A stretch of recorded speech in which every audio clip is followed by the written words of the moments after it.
setting fire to his bed. "I think he's brilliant," said Harry coldly. "Do you?" said the boy, with a slight sneer. "Why is he with you? Where are your parents?" "They're dead," said Harry shortly. He didn't feel much like going into the matter with this boy. "Oh, sorry," said the other, not sounding sorry at all. "But they were our kind, weren't they?" "They were a witch and wizard, if that's what you mean. I really don't think they should let the other sort in, do you? They're just not the same, they've never been brought up to know our ways. Some of them have never even heard of Hogwarts until they get the letter, imagine. I think they should keep it in the old wizarding families. What's your surname, anyway?" But before Harry could answer, Madam Mackin said, "That's you done, my dear," and Harry, not sorry for an excuse to stop talking to the boy, hopped down from the footstool. "Well, I'll see you at Hogwarts, I suppose," said the drawling boy. Harry was rather quiet as he ate the ice cream Hagrid had bought him, chocolate and raspberry with chopped nuts. "What's up?" said Hagrid. "Nothing," Harry lied. They stopped to buy parchment and quills. Harry cheered up a bit when he found a bottle of ink that changed color as you wrote. "Viven they had left the shop," he said. "Hagrid, what's Quidditch?" "Blimey, Harry, I keep forgetting how little you know not knowing about Quidditch." "Don't make me feel worse," said Harry. He told Hagrid about the pale boy in Madam Mackin's. "And he said people from Muggle families shouldn't even be allowed." "You're not from a Muggle family. If he'd known who you were, he's grown up knowing your name if his parents are wizarding folk. You saw what everyone in the Leaky Cauldron was like when they saw you. Anyway, what does he know about it?" "Some o' the best I ever saw were the only ones with magic in 'em in a long line o' Muggles. Look at your mum. Look what she had for a sister." "So what is Quidditch?" "It's our sport. Wizard sport. It's like soccer in the Muggle world. Everyone follows Quidditch played up in the air on broomsticks, and there's 4 balls. Sorta hard to explain the rules." "And what are Slytherin and Hufflepuff?" "Schoolhouses. There's 4. Everyone says Hufflepuff are a lot o' duffers, but I bet I'm in Hufflepuff," said Harry gloomily. "Better Hufflepuff than Slytherin," said Hagrid darkly. "There's not a single witch or wizard who went bad who wasn't in Slytherin. You know who was one?" Sorry, you know who was at Hogwarts?" "Years and years ago," said Hagrid. They bought Harry's school books in a shop called Flourish and Blots, where the shelves were stacked to the ceiling with books as large as paving stones bound in leather, books the size of postage stamps in covers of silk, books full of peculiar symbols, and a few books with nothing in them at all.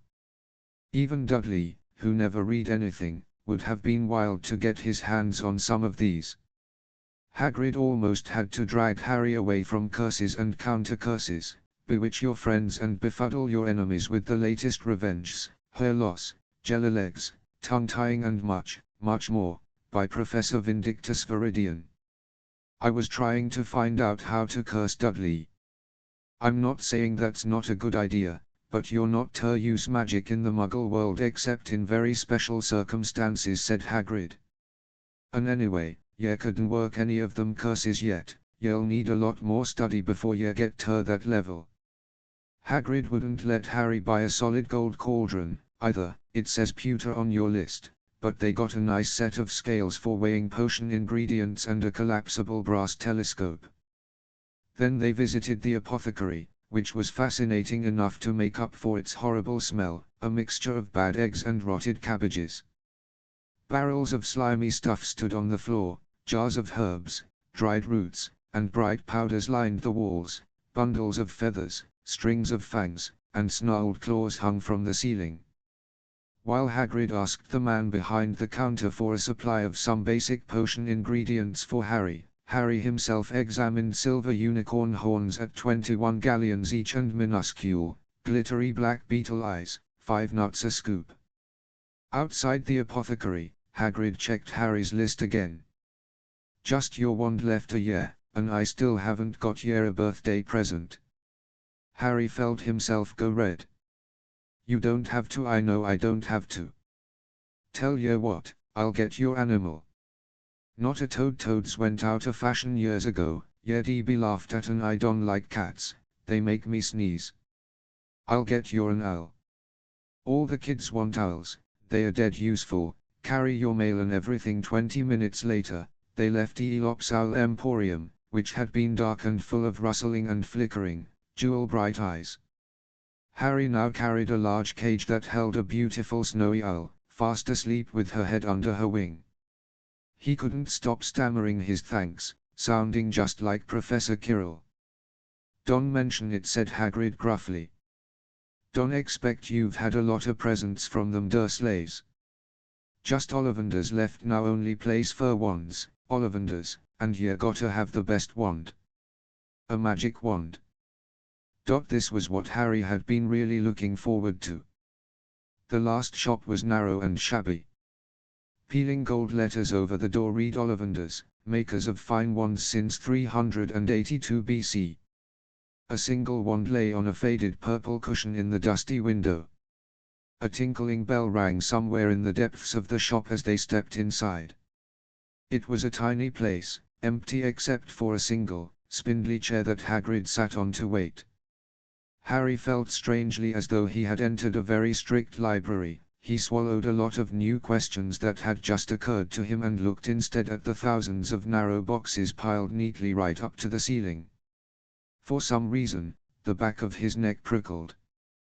The very dust and silence in here seemed to tingle with some secret magic.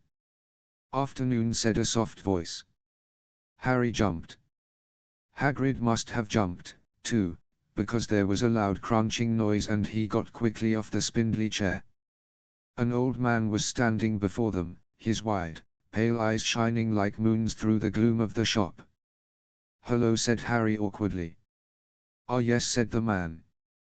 Yes. I thought I'd be seeing you soon. Harry Potter." It wasn't a question. "You have your mother's eyes. It seems only yesterday she was in here herself, buying her first wand. 10¼ inches long, swishy, made of willow. Nice wand for charm work." Mr. Ollivander moved closer to Harry. Harry wished he would blink. Those silvery eyes were a bit creepy.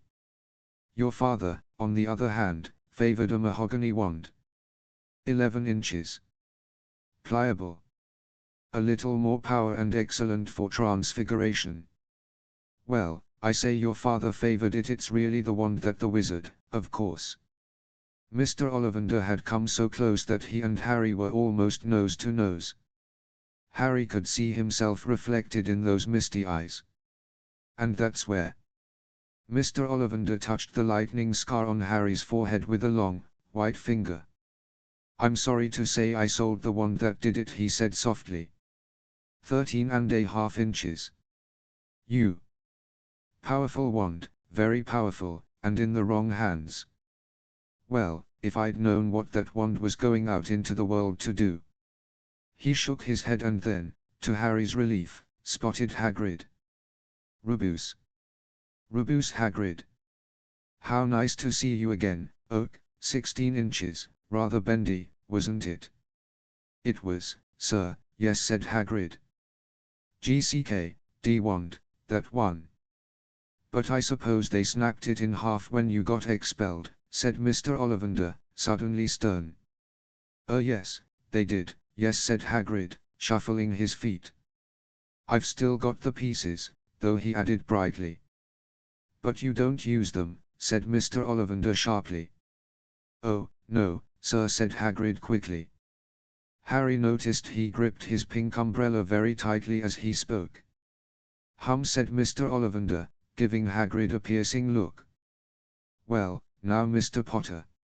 Let me see." He pulled a long tape measure with silver markings out of his pocket. "Which is your wand arm?"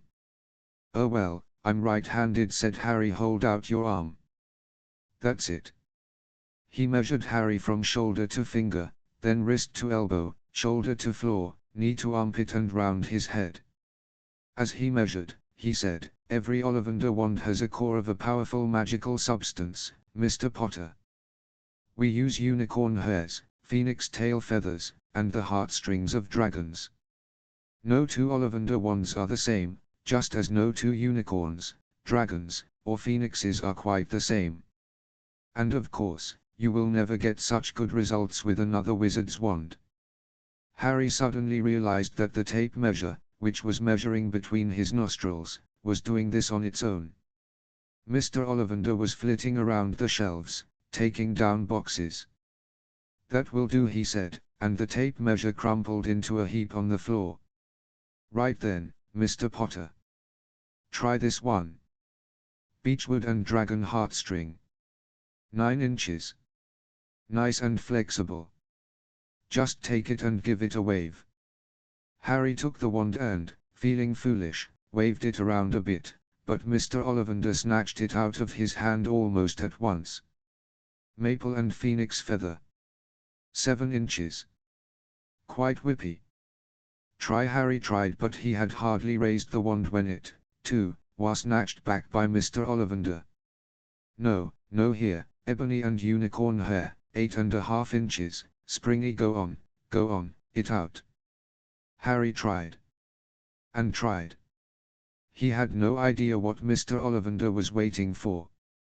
The pile of tried wands was mounting higher and higher on the spindly chair, but the more wands Mr. Ollivander pulled from the shelves, the happier he seemed to become. "Tricky customer, eh? Not to worry, we'll find the perfect match here somewhere, I wonder. Now yes, why not? Unusual combination, holly and phoenix feather, 11 inches, nice and supple." Harry took the wand. He felt a sudden warmth in his fingers. He raised the wand above his head, brought it swishing down through the dusty air, and a stream of red and gold sparks shot from the end like a firework, throwing dancing spots of light onto the walls. Hagrid whooped and clapped, and Mr. Ollivander cried, "Oh, bravo! Yes, indeed, oh, very good. Well, well, well. How curious, how very curious." He put Harry's wand back into its box and wrapped it in brown paper, still muttering, "Curious, curious." "Sorry," said Harry, "but what's curious?" Mr. Ollivander fixed Harry with his pale stare. "I remember every wand I've ever sold, Mr. Potter. Every single wand. It so happens that the phoenix whose tail feather is in your wand, gave another feather just one other. It is very curious indeed that you should be destined for this wand when its brother gave you that scar." Harry swallowed. "Yes, 13.5 inches. You. Curious indeed how these things happen. The wand chooses the wizard, remember. One think we must expect great things from you, Mr. Potter. After all, he though must not be named did great things, terrible, yes, but great." Harry shivered. He wasn't sure he liked Mr. Ollivander too much. He paid 7 gold galleons for his wand, and Mr. Ollivander bowed them from his shop. The late afternoon sun hung low in the sky as Harry and Hagrid made their way back down Diagon Alley, back through the wall, back through the leaky cauldron, now empty. Harry didn't speak at all as they walked down the road. He didn't even notice how much people were gawking at them on the underground, laden as they were with all their funny-shaped packages, with the snowy owl asleep in its cage on Harry's lap.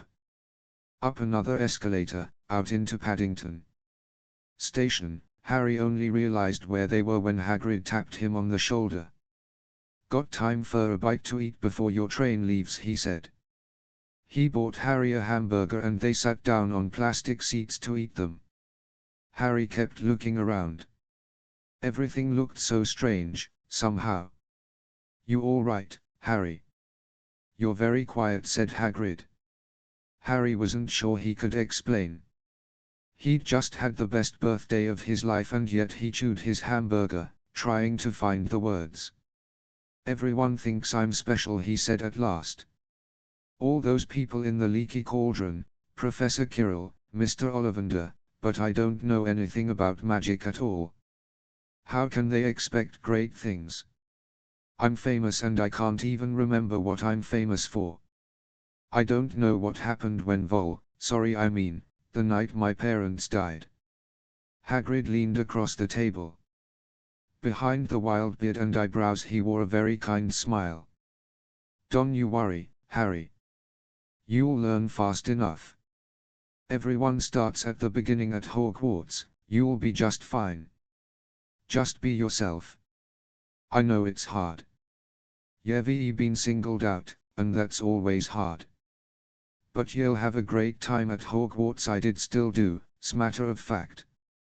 Hagrid helped Harry onto the train that would take him back to the Dursleys, then handed him an envelope.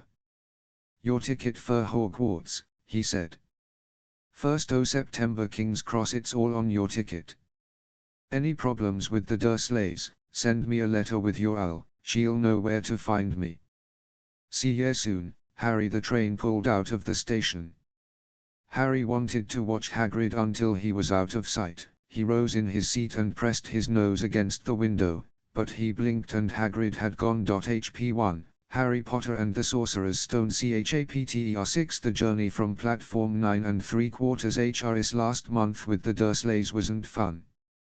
True, Dudley was now so scared of Harry he wouldn't stay in the same room, while Aunt Petunia and Uncle Vernon didn't shut Harry in his cupboard, force him to do anything, or shout at him. In fact, they didn't speak to him at all. Half terrified, half furious, they acted as though any chair with Harry in it were empty. Although this was an improvement in many ways, it did become a bit depressing after a while. Harry kept to his room, with his new owl for company. He had decided to call her Hedwig, a name he had found in a history of magic. His school books were very interesting. He lay on his bed reading late into the night, Hedwig swooping in and out of the open window as she pleased. It was lucky that Aunt Petunia didn't come in to vacuum anymore, because Hedwig kept bringing back dead mice.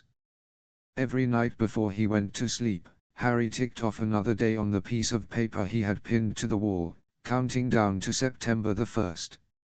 On the last day of August he thought he'd better speak to his aunt and uncle about getting to King's Cross Station the next day, so he went down to the living room where they were watching a quiz show on television. He cleared his throat to let them know he was there, and Dudley screamed and ran from the room. Uncle Vernon. Uncle Vernon grunted to show he was listening. I need to be at King's Cross tomorrow too. Uncle Vernon grunted again. Would it be all right if you gave me a lift? Grunt. Harry supposed that meant yes. Thank you. To go to Hogwarts. He was about to go back upstairs when Uncle Vernon actually spoke. Funny way to get to a wizard's school, the train. Magic carpets all got punctures, have they? Harry didn't say anything. Where is this school, anyway? I don't know, said Harry, realizing this for the first time. He pulled the ticket Hagrid had given him out of his pocket. I just take the train from platform 9 3/4 at 11 o'clock, he read. His aunt and uncle stared. Platform what? 9 3/4. Don't talk rubbish, said Uncle Vernon. There is no platform 9 3/4. It's on my ticket. Barking, said Uncle Vernon, howling mad, the lot of them. You'll see. You just wait. All right, we'll take you to King's Cross. We're going up to London tomorrow anyway, or I wouldn't bother. VVH, why are you going to London? Harry asked, trying to keep things friendly. Taking Dudley to the hospital, growled Uncle Vernon. Got to have that ruddy tail removed before he goes to Smeltings. Harry woke at 5 o'clock the next morning and was too excited and nervous to go back to sleep. He got up and pulled on his jeans because he didn't want to walk into the station in his wizard's robes he'd change on the train. He checked his Hogwarts list yet again to make sure he had everything he needed, saw that Hedwig was shut safely in her cage, and then paced the room, waiting for the Dursleys to get up. 2 hours later, Harry's huge, heavy trunk had been loaded into the Dursleys' car. Aunt Petunia had talked Dudley into sitting next to Harry, and they had set off. They reached King's Cross at 10:30. Uncle Vernon dumped Harry's trunk onto a cart and wheeled it into the station for him. Harry thought this was strangely kind until Uncle Vernon stopped dead, facing the platforms with a nasty grin on his face. "Well, there you are, boy. Platform 9, platform 10. Your platform should be somewhere in the middle, but they don't seem to have built it yet, do?" He was quite right, of course. There was a big plastic number 9 over one platform and a big plastic number 10 over the one next to it, and in the middle, nothing at all. "Have a good term," said Uncle Vernon with an even nastier smile. He left without another word. Harry turned and saw the Dursleys drive away. All three of them were laughing. Harry's mouth went rather dry. What on earth was he going to do?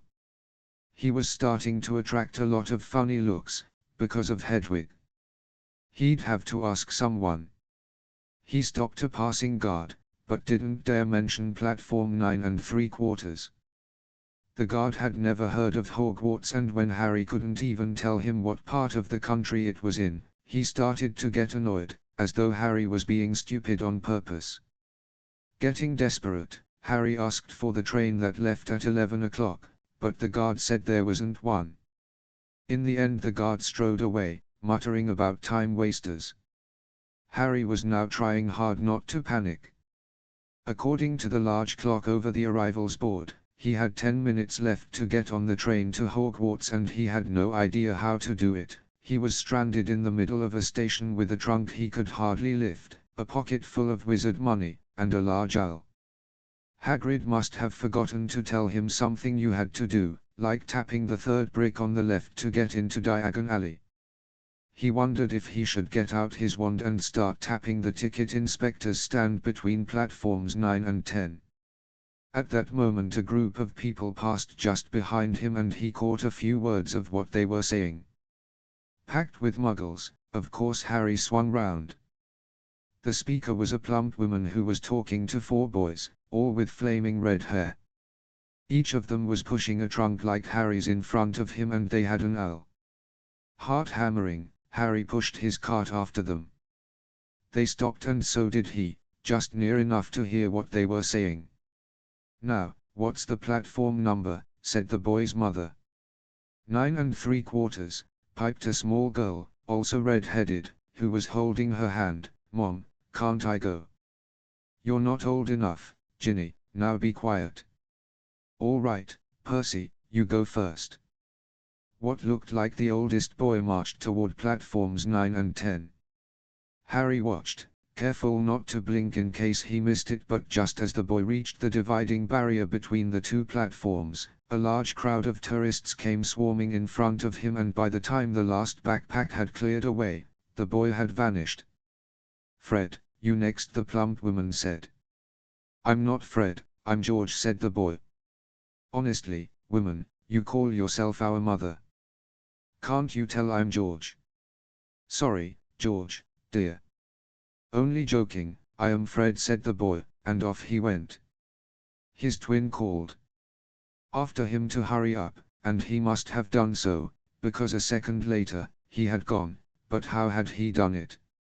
Now the third brother was walking briskly toward the barrier. He was almost there, and then, quite suddenly, he wasn't anywhere. There was nothing else for it. "Excuse me," Harry said to the plump woman. "Hello, dear," she said. "First time at Hogwarts?" "Ron's new, too." She pointed at the last and youngest of her sons. He was tall, thin, and gangling, with freckles, big hands and feet, and a long nose. "Yes," said Harry. The thing is, I don't know how to get onto the platform," she said kindly, and Harry nodded. "Not to worry," she said. "All you have to do is walk straight at the barrier between platforms 9 and 10. Don't stop and don't be scared you'll crash into it, that's very important. Best do it at a bit of a run if you're nervous. Go on, go now before Ron." Okay," said Harry. He pushed his trolley around and stared at the barrier. It looked very solid. He started to walk toward it. People jostled him on their way to platforms 9 and 10. Harry walked more quickly. He was going to smash right into that barrier and then he'd be in trouble. Leaning forward on his cart, he broke into a heavy run. The barrier was coming nearer and nearer. He wouldn't be able to stop. The cart was out of control. He was a foot away. He closed his eyes, ready for the crash. It didn't come. He kept on running. He opened his eyes. A scarlet steam engine was waiting next to a platform packed with people.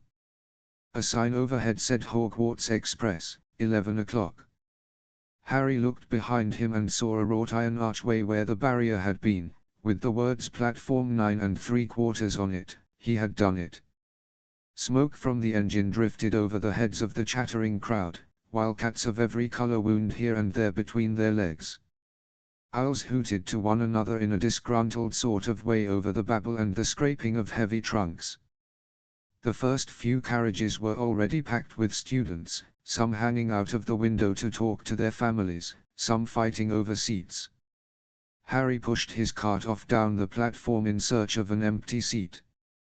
He passed a round-faced boy who was saying, "Gran, I've lost my toad again."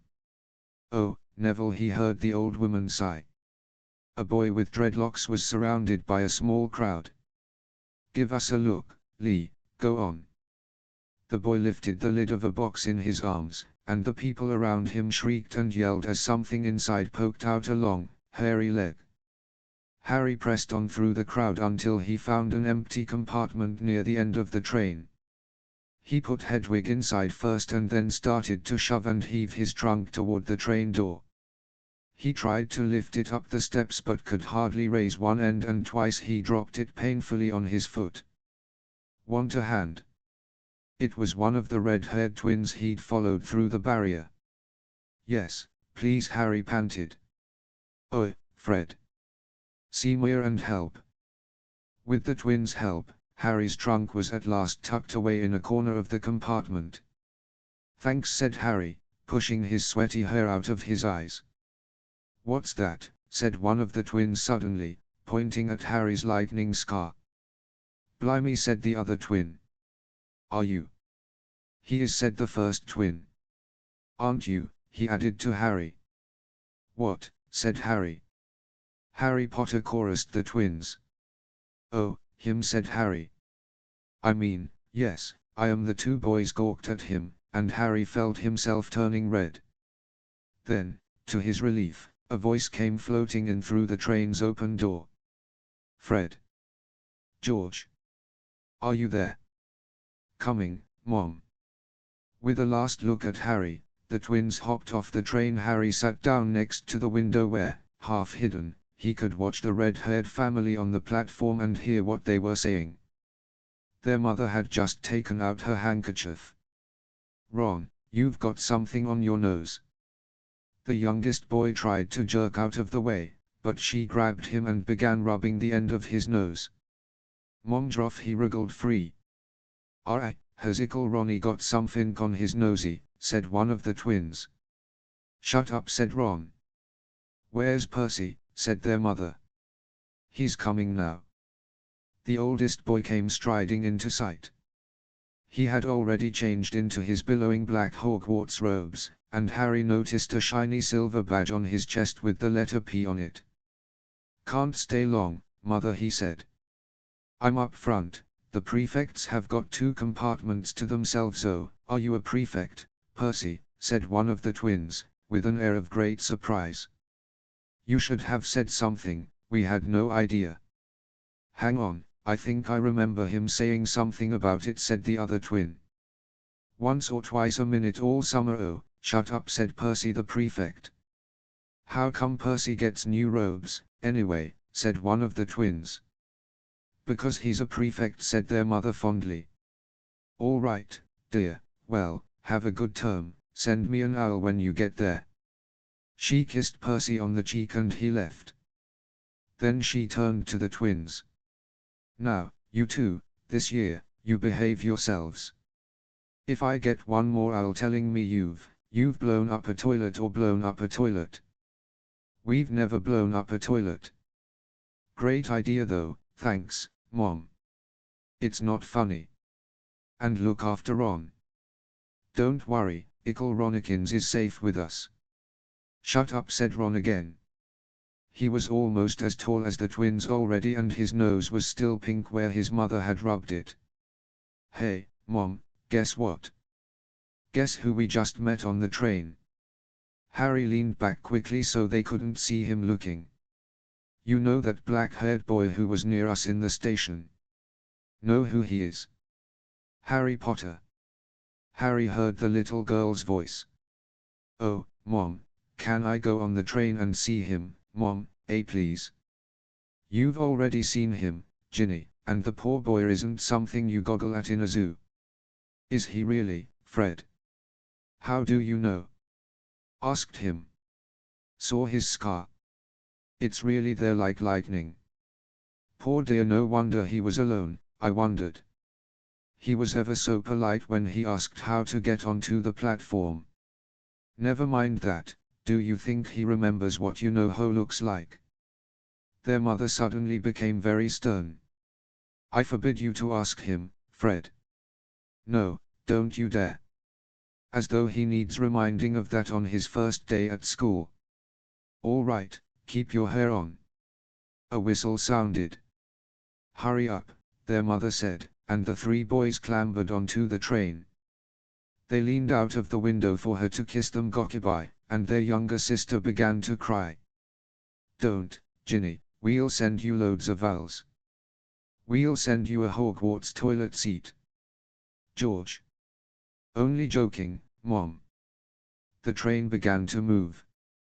Harry saw the boys' mother waving and their sister, half laughing, half crying, running to keep up with the train until it gathered too much speed, then she fell back and waved.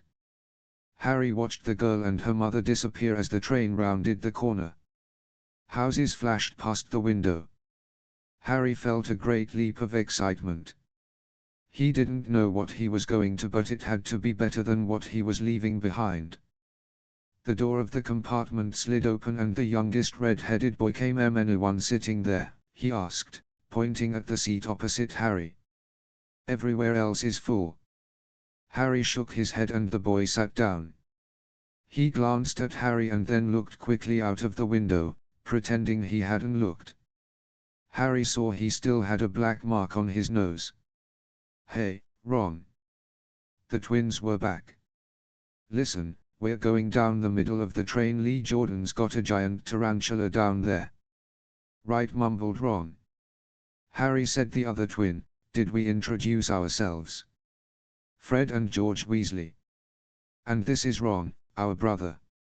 See you later, then. Bye, said Harry and Ron. The twins slid the compartment door shut behind them. Are you really Harry Potter? Ron blurted out. Harry nodded. Oh well, I thought it might be one of Fred and George's jokes, said Ron. And have you really got you know? He pointed at Harry's forehead. Harry pulled back his bangs to show the lightning scar. Ron stared. So that's where you know who? Yes, said Harry, but I can't remember it. Nothing, said Ron eagerly. Well, I remember a lot of green light, but nothing else. Wow, said Ron. He sat and stared at Harry for a few moments, then, as though he had suddenly realized what he was doing, he looked quickly out of the window again. Are all your family wizards? Asked Harry, who found Ron just as interesting as Ron found him. Yes, I think so, said Ron. I think Mom's got a second cousin who's an accountant, but we never talk about him. So you must know loads of magic already. The Weasleys were clearly one of those old wizarding families the pale boy in Diagon Alley had talked about. I heard you went to live with Muggles, said Ron. What are they like? Horrible. Well, not all of them. My aunt and uncle and cousin are, though. Wish I'd had 3 wizard brothers. 5, said Ron. For some reason, he was looking gloomy. I'm the 6th in our family to go to Hogwarts. You could say I've got a lot to live up to. Bill and Charlie have already left. Bill was head boy and Charlie was captain of Quidditch. Now Percy's a prefect. Fred and George mess around a lot, but they still get really good marks and everyone thinks they are really funny. Everyone expects me to do as well as the others, but if I do, it's no big deal, because they did it first. You never get anything new, either, with 5 brothers. I've got Bill's old robes, Charlie's old wand, and Percy's old rat. Ron reached inside his jacket and pulled out a fat grey rat, which was asleep. His name's Scabbers and he's useless, he hardly ever wakes up. Percy got an owl from my dad for being made a prefect, but they couldn't I got Scabbers instead. Ron's ears went pink. He seemed to think he'd said too much, because he went back to staring out of the window. Harry didn't think there was anything wrong with not able to afford an owl.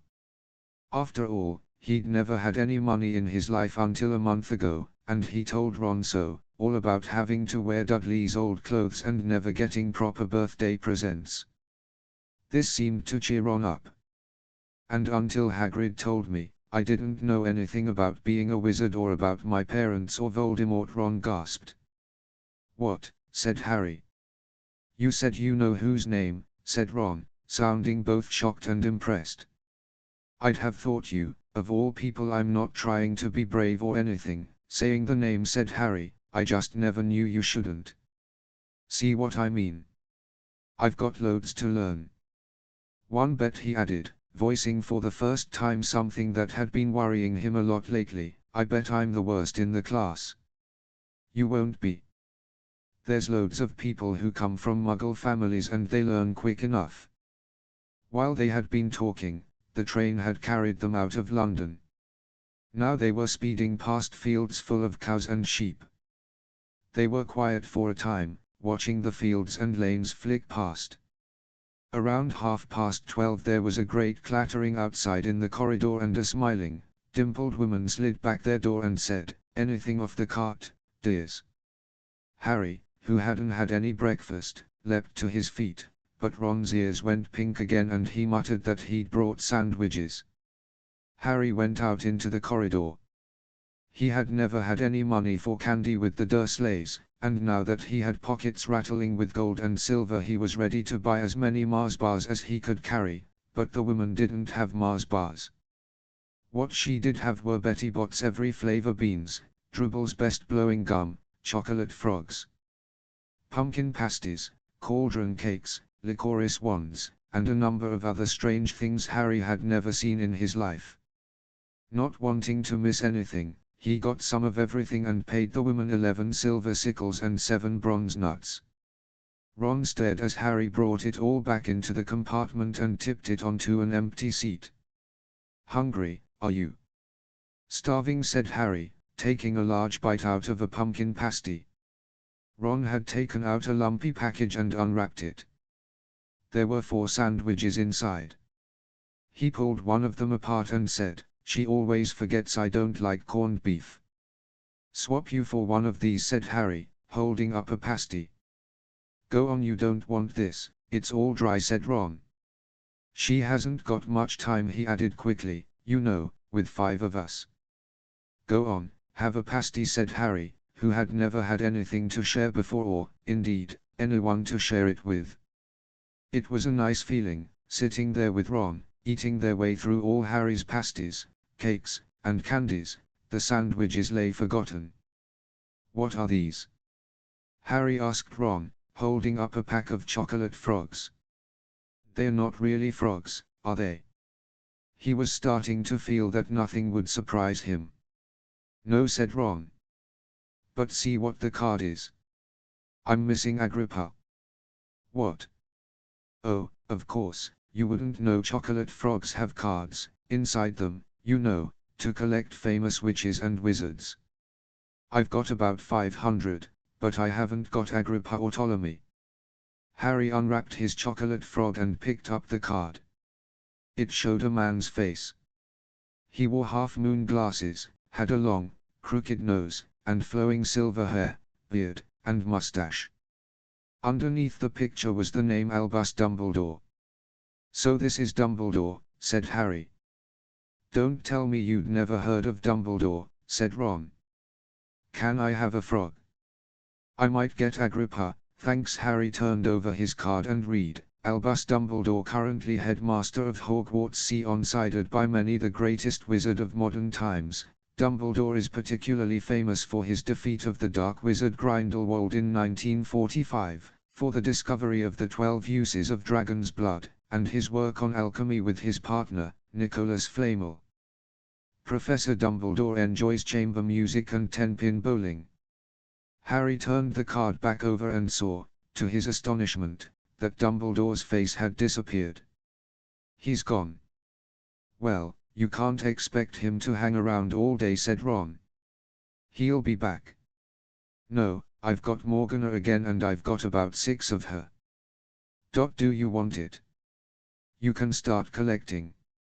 Ron's eyes strayed to the pile of chocolate frogs waiting to unwrapped.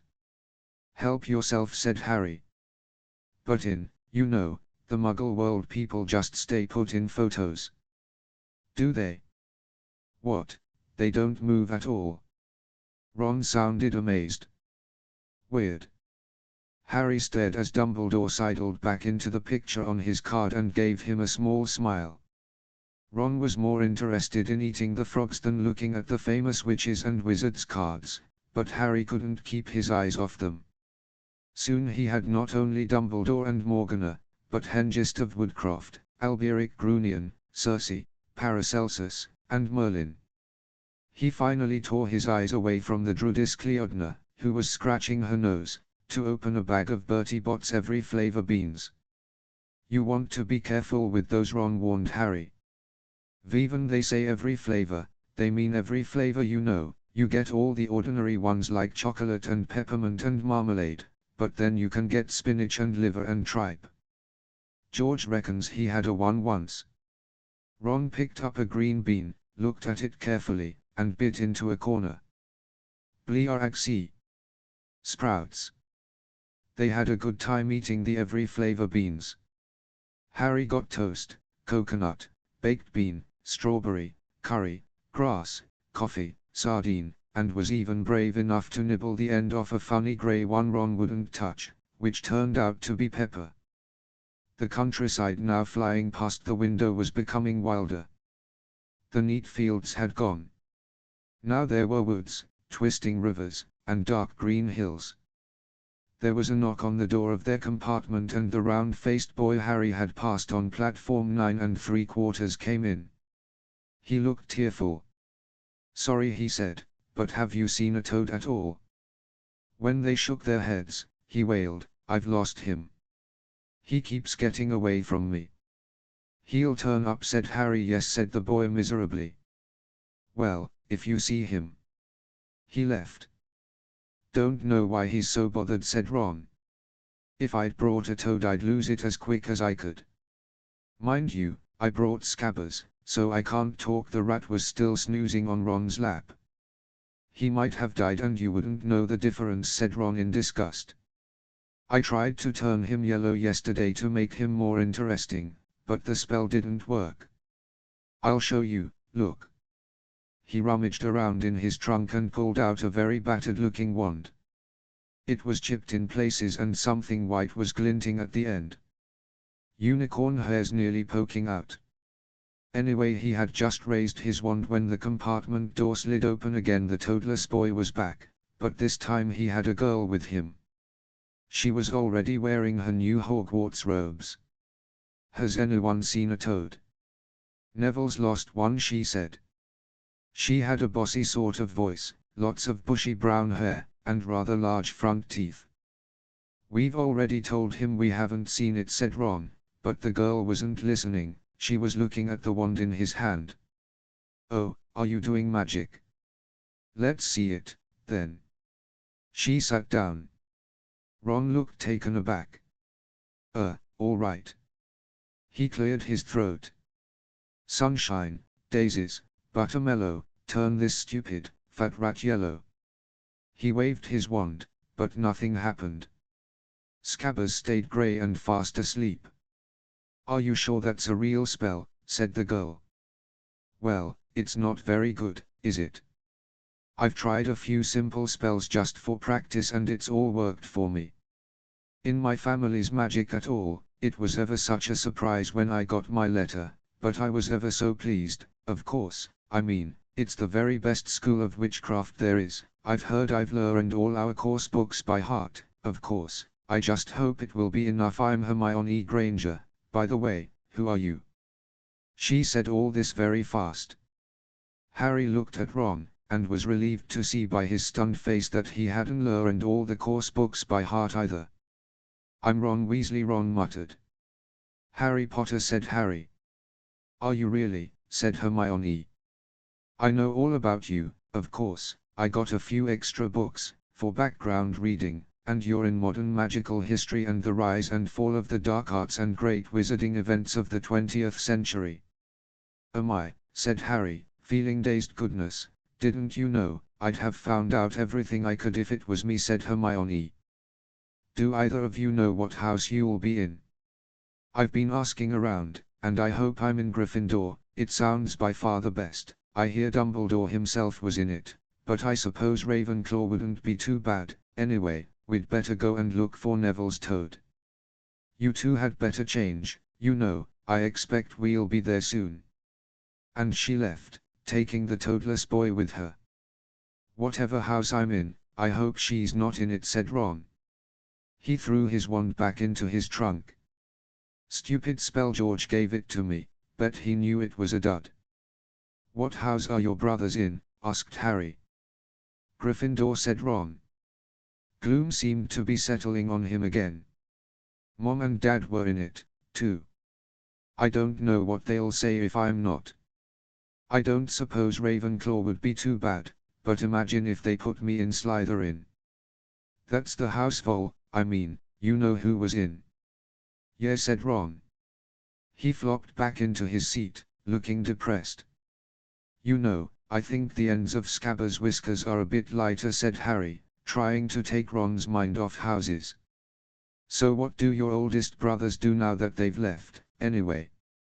Harry was wondering what a wizard did once he'd finished school. Charlie's in Romania studying dragons, and Bill's in Africa doing something for Gringotts, said Ron. Did you hear about Gringotts?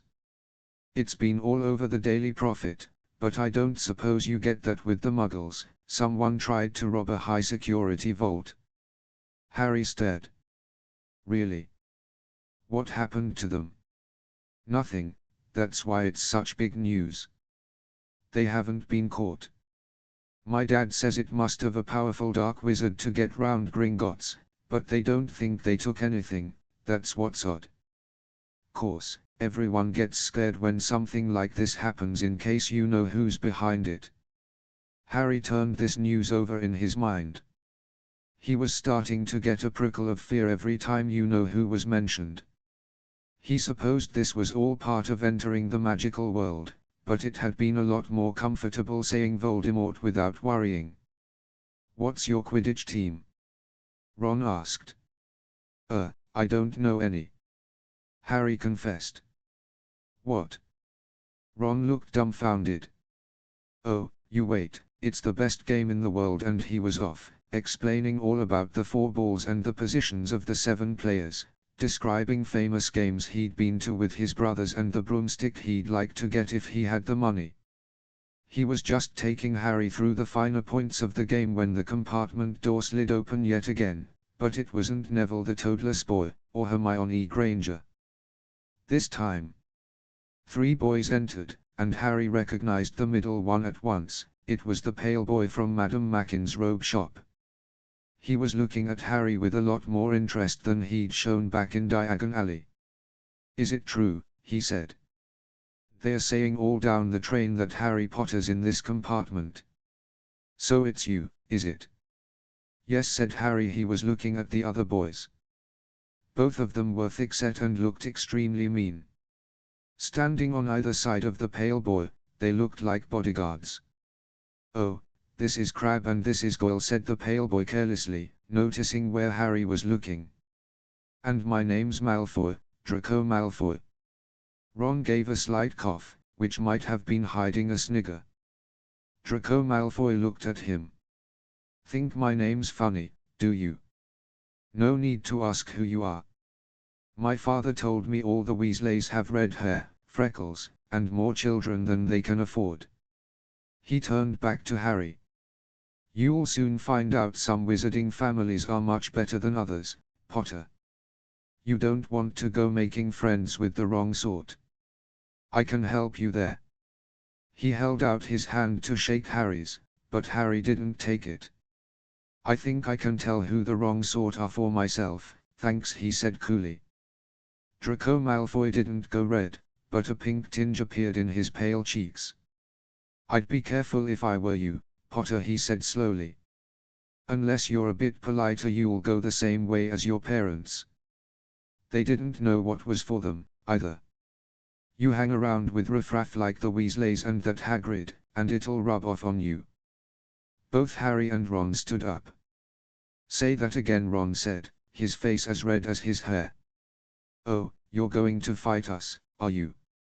Malfoy sneered. Unless you get out now, said Harry, more bravely than he felt, because Crabbe and Goyle were a lot bigger than him or Ron. But we don't feel like leaving, do we, boys? We've eaten all our food and you still seem to have some. Goyle reached toward the chocolate frogs next to Ron. Ron leapt forward, but before he'd so much as touched Goyle, Goyle let out a horrible yell. Scabbers the rat was hanging off his finger, sharp little teeth sunk deep into Goyle's knuckle. Crabbe and Malfoy backed away as Goyle swung Scabbers round and round, howling, and when Scabbers finally flew off and hit the window, all three of them disappeared at once. Perhaps they thought there were more rats lurking among the sweets, or perhaps they'd heard footsteps, because a second later, Hermione Granger had come in. What has been going on, she said, looking at the sweets all over the floor and Ron picking up Scabbers by his tail. I think he's been knocked out, Ron said to Harry. He looked closer at Scabbers. No, I don't believe it, he's gone back to sleep. And so he had. You've met Malfoy, Harry explained about their meeting in Diagon Alley. I've heard of his family, said Ron darkly. They were some of the first to come back to our side after you-know-who disappeared. Said they'd been bewitched. My dad doesn't believe it. He says Malfoy's father didn't need an excuse to go over to the dark side. He turned to Hermione. Can we help you with something? You'd better hurry up and put your robes on. I've just been up to the front to ask the conductor, and he says we're nearly there. You haven't been fighting, have you? You'll be in trouble before we even get there. Scabbers has been fighting, not us, said Ron, scowling at her. Would you mind leaving while we change? All right, I only came in here because people outside are behaving very childishly, racing up and down the corridors, said Hermione in a sniffy voice. And you've got dirt on your nose, by the way, did you know? Ron glared at her as she left. Harry peered out of the window. It was getting dark. He could see mountains and forests under a deep purple sky. The train did seem to be slowing down. He and Ron took off their jackets and pulled on their long black robes. Ron's were a bit short for him, you could see his sneakers underneath them. A voice echoed through the train, we will be reaching Hogwarts in 5 minutes' time. Please leave your luggage on the train, it will be taken to the school separately. Harry's stomach lurched with nerves and Ron, he saw, looked pale under his freckles. They crammed their pockets with the last of the sweets and joined the crowd thronging the corridor. The train slowed right down and finally stopped. People pushed their way toward the door and out onto a tiny, dark platform. Harry shivered in the cold night air. Then a lamp came bobbing over the heads of the students, and Harry heard a familiar voice, Furs years. Furs years over here. All right there, Harry. Hagrid's big hairy face beamed over the sea of heads. Come on, follow me, any more Furs years? Mind your step, now. Furs years, follow me.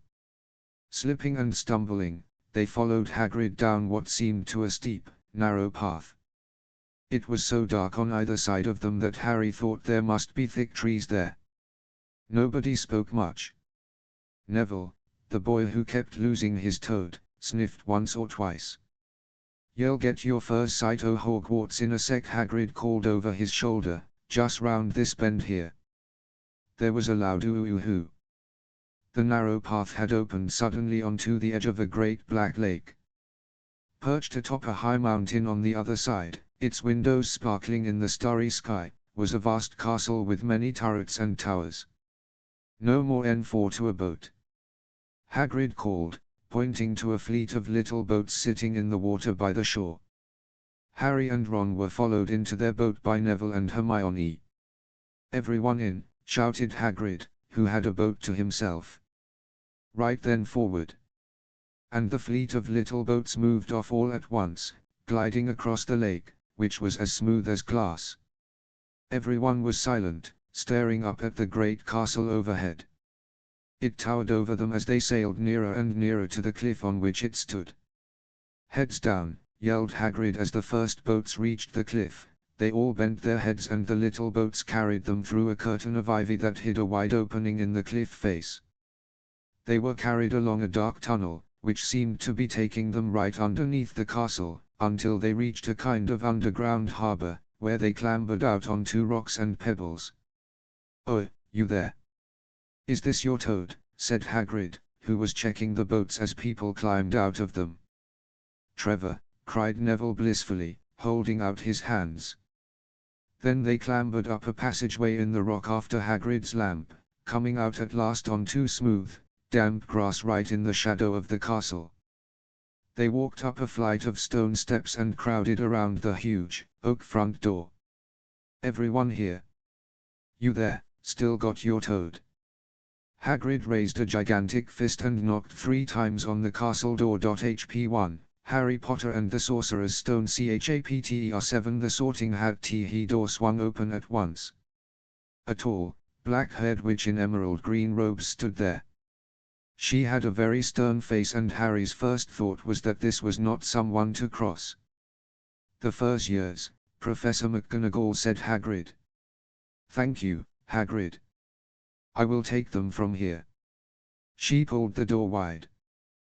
The entrance hall was so big you could have fit the whole of the Dursleys' house in it.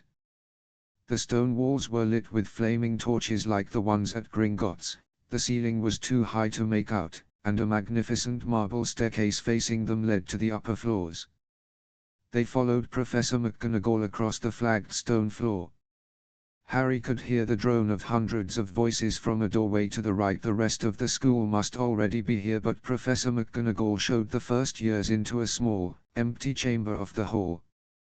They crowded in, standing rather closer together than they would usually have done, peering about nervously. "Welcome to Hogwarts," said Professor McGonagall.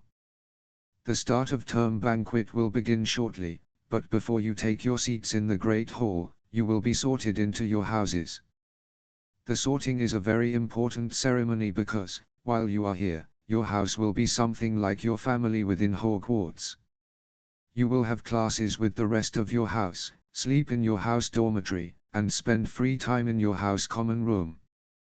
The 4 houses are called Gryffindor, Hufflepuff, Ravenclaw, and Slytherin. Each house has its own noble history and each has produced outstanding witches and wizards. While you are at Hogwarts, your triumphs will earn your house points, while any rule breaking will lose house points. At the end of the year, the house with the most points is awarded the House Cup, a great honor. I hope each of you will be a credit to whichever house becomes yours. The sorting ceremony will take place in a few minutes in front of the rest of the school. I suggest you all smarten yourselves up as much as you can while you are waiting." Her eyes lingered for a moment on Neville's cloak, which was fastened under his left ear, and on Ron's smudged nose. Harry nervously tried to flatten his hair. "I shall return when we are ready for you," said Professor McGonagall. "Please wait quietly." She left the chamber. Harry swallowed. "How exactly do they sort us into houses?" he asked Ron. "Some sort of test, I think. Fred said it hurts a lot, but I think he was joking." Harry's heart gave a horrible jolt. A test? In front of the whole school? But he didn't know any magic yet. What on earth would he have to do? He hadn't expected something like this the moment they arrived. He looked around anxiously and saw that everyone else looked terrified, too. No one was talking much except Hermione Granger, who was whispering very fast about all the spells she'd learned and wondering which one she'd need. Harry tried hard not to listen to her. He'd never been more nervous, never, not even when he'd had to take a school report home to the Dursleys saying that he'd somehow turned his teacher's wig blue. He kept his eyes fixed on the door. Any second now, Professor McGonagall would come back and lead him to his doom. Then something happened that made him jump about a foot in the air. Several people behind him screamed. He gasped. So did the people around him. About 20 ghosts had just streamed through the back wall. Pearly white and slightly transparent, they glided across the room talking to one another and hardly glancing at the first years. They seemed to be arguing. What looked like a fat little monk was saying, "Forgive and forget, I say. We ought to give him a second chance, my dear Friar. Haven't we given Peeves all the chances he deserves? He gives us all a bad name, and you know, he's not really even a ghost. I say, what are you all doing here?" A ghost wearing a ruff and tights had suddenly noticed the first years. Nobody answered. "New students," said the fat friar, smiling around at them. "About to be sorted, I suppose." A few people nodded mutely. "Hope to see you in Hufflepuff," said the friar. "My old house, you know." "Move along now," said a sharp voice. "The sorting ceremony's about to start." Professor McGonagall had returned. One by one, the ghosts floated away through the opposite wall. "Now, form a line," Professor McGonagall told the first years, "and follow me." Feeling oddly as though his legs had turned to lead, Harry got into line behind a boy with sandy hair, with Ron behind him, and they walked out of the chamber, back across the hall, and through a pair of double doors into the great. Harry had never even imagined such a strange and splendid place. It was lit by thousands and thousands of candles that were floating in midair over 4 long tables, where the rest of the students were sitting. These tables were laid with glittering golden plates and goblets. At the top of the hall was another long table where the teachers were sitting. Professor McGonagall led the first years up here, so that they came to a halt in a line facing the other students, with the teachers behind them. The hundreds of faces staring at them looked like pale lanterns in the flickering candlelight. Dotted here and there among the students, the ghosts shone misty silver. Mainly to avoid all the staring eyes, Harry looked upward and saw a velvety black ceiling dotted with stars. He heard Hermione whisper, "It's bewitched to look like the sky outside. I read about it in Hogwarts, a history." It was hard to believe there was a ceiling there at all, and that the great hall didn't simply open onto the heavens. Harry quickly looked down again as Professor McGonagall silently placed a 4-legged stool in front of the first years. On top of the stool she put a pointed wizard's hat. This hat was patched and frayed and extremely dirty. Aunt Petunia wouldn't have let it in the house.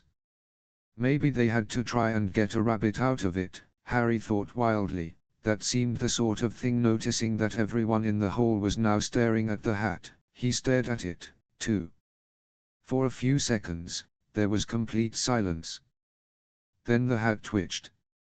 A rip near the brim opened wide like a mouth and the hat began to sing, "Oh, you may not think I'm pretty, but don't judge on what you see. I'll eat myself if you can find a smarter hat than me.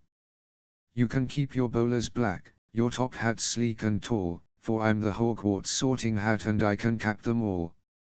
There's nothing hidden in your head the sorting hat can't see, so try me on and I will tell you where you ought to be. You might belong in Gryffindor, where dwell the brave at heart. Their daring, nerve, and chivalry set Gryffindors apart. You might belong in Hufflepuff, where they are just and loyal. Those patient Hufflepuffs are true and unafraid of toil. Or yet in wise old Ravenclaw, if you've a ready mind, where those of wit and learning will always find their kind. Or perhaps in Slytherin you'll make your real friends.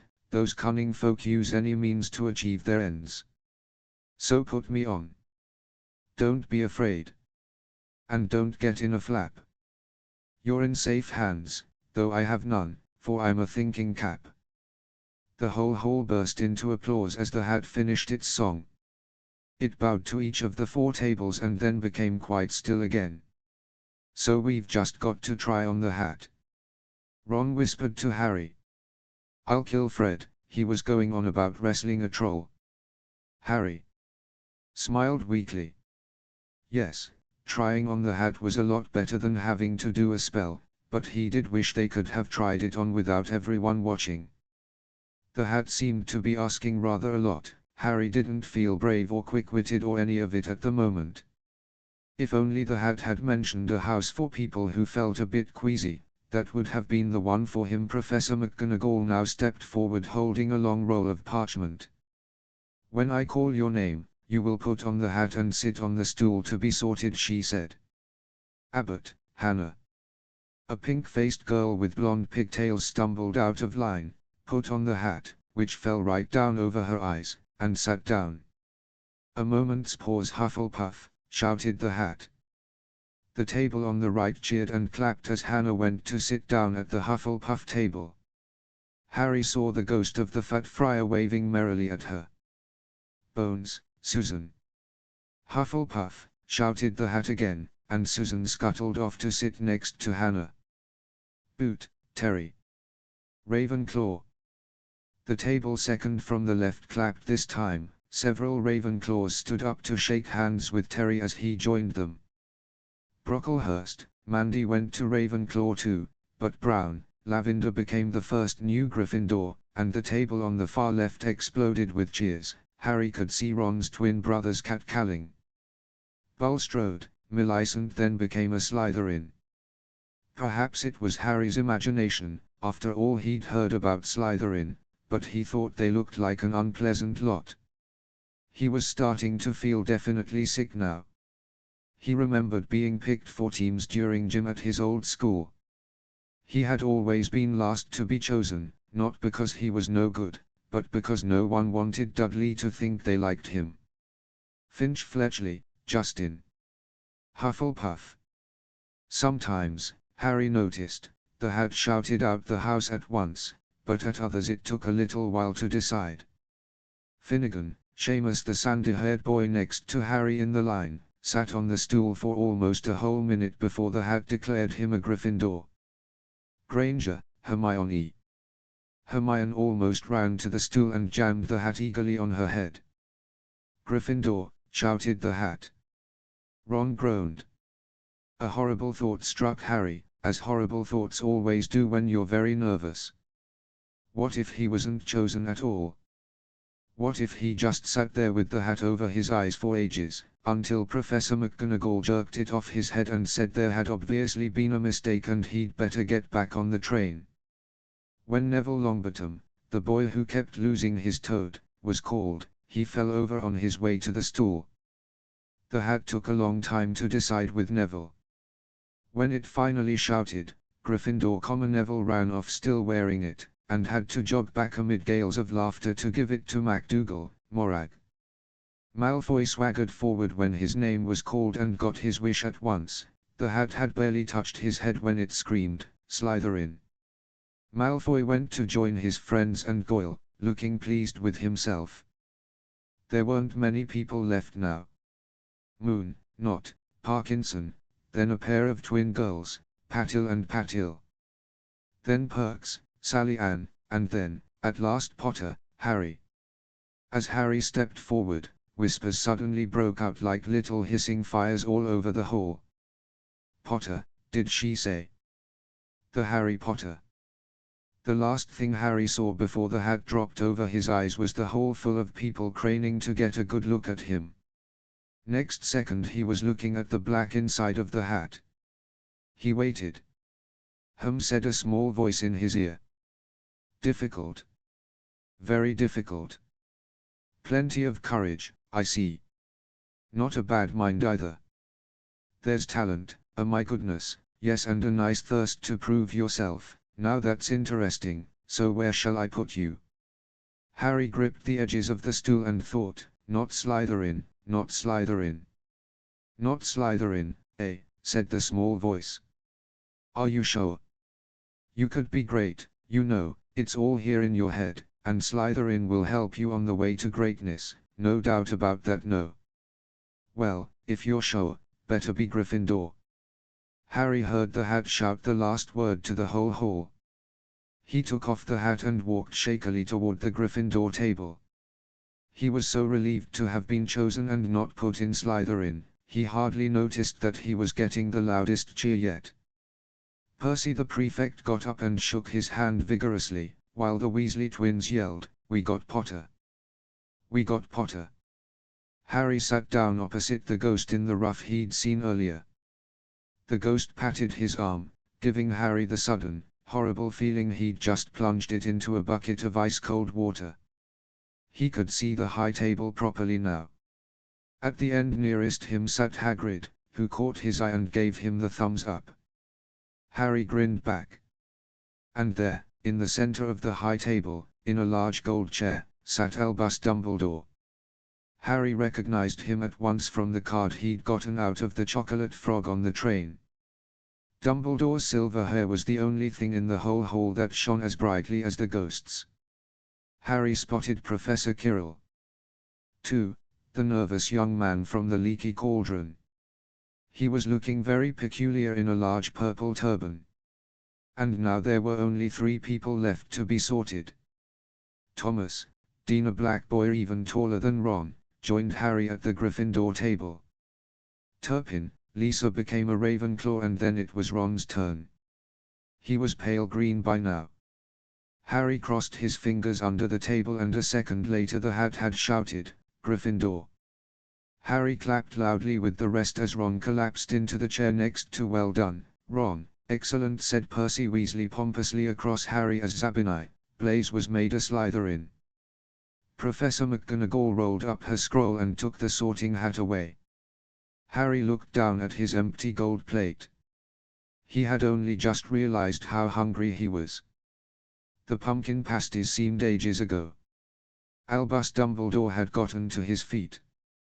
He was beaming at the students, his arms opened wide, as if nothing could have pleased him more than to see them all there. "Welcome," he said. "Welcome to a new year at Hogwarts.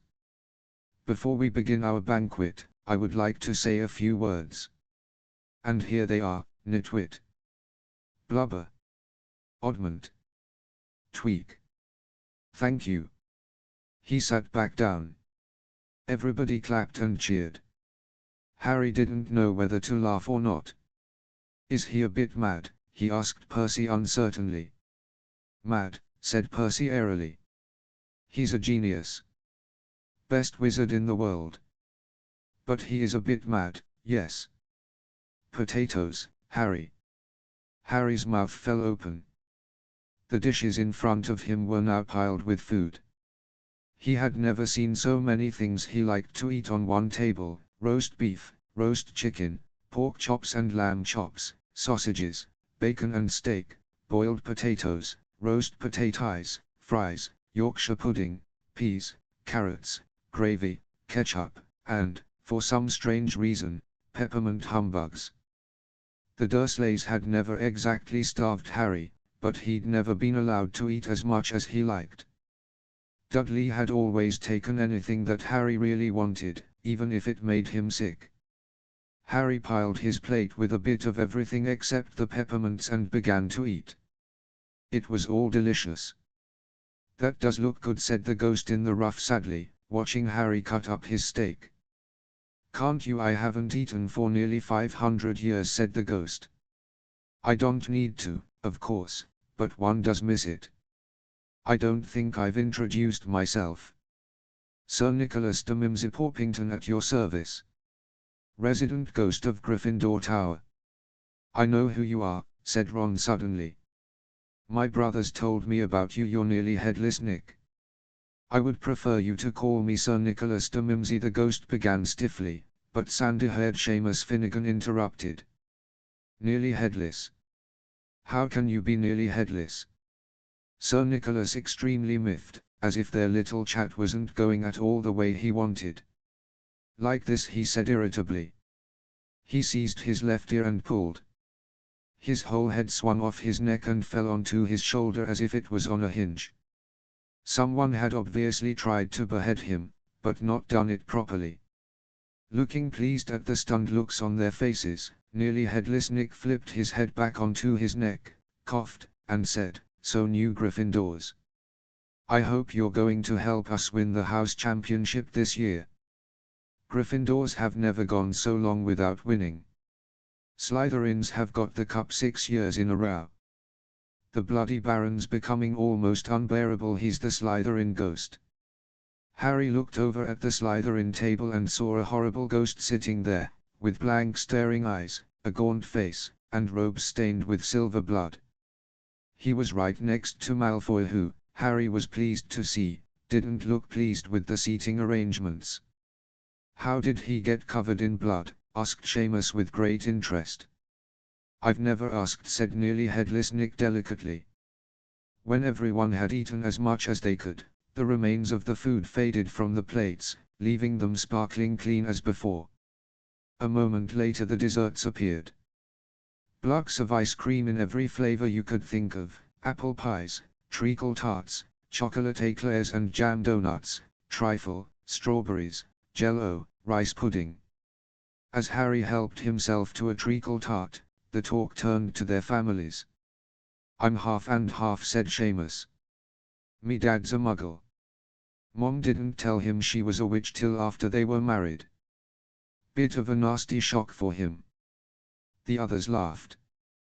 "What about you, Neville?" said Ron. "Well, my gran brought me up and she's a witch," said Neville, "but the family thought I was all muggle for ages. My great-uncle Algie kept trying to catch me off my guard and force some magic out of me. He pushed me off the end of Blackpool Pier once. I nearly drowned, but nothing happened until I was 8.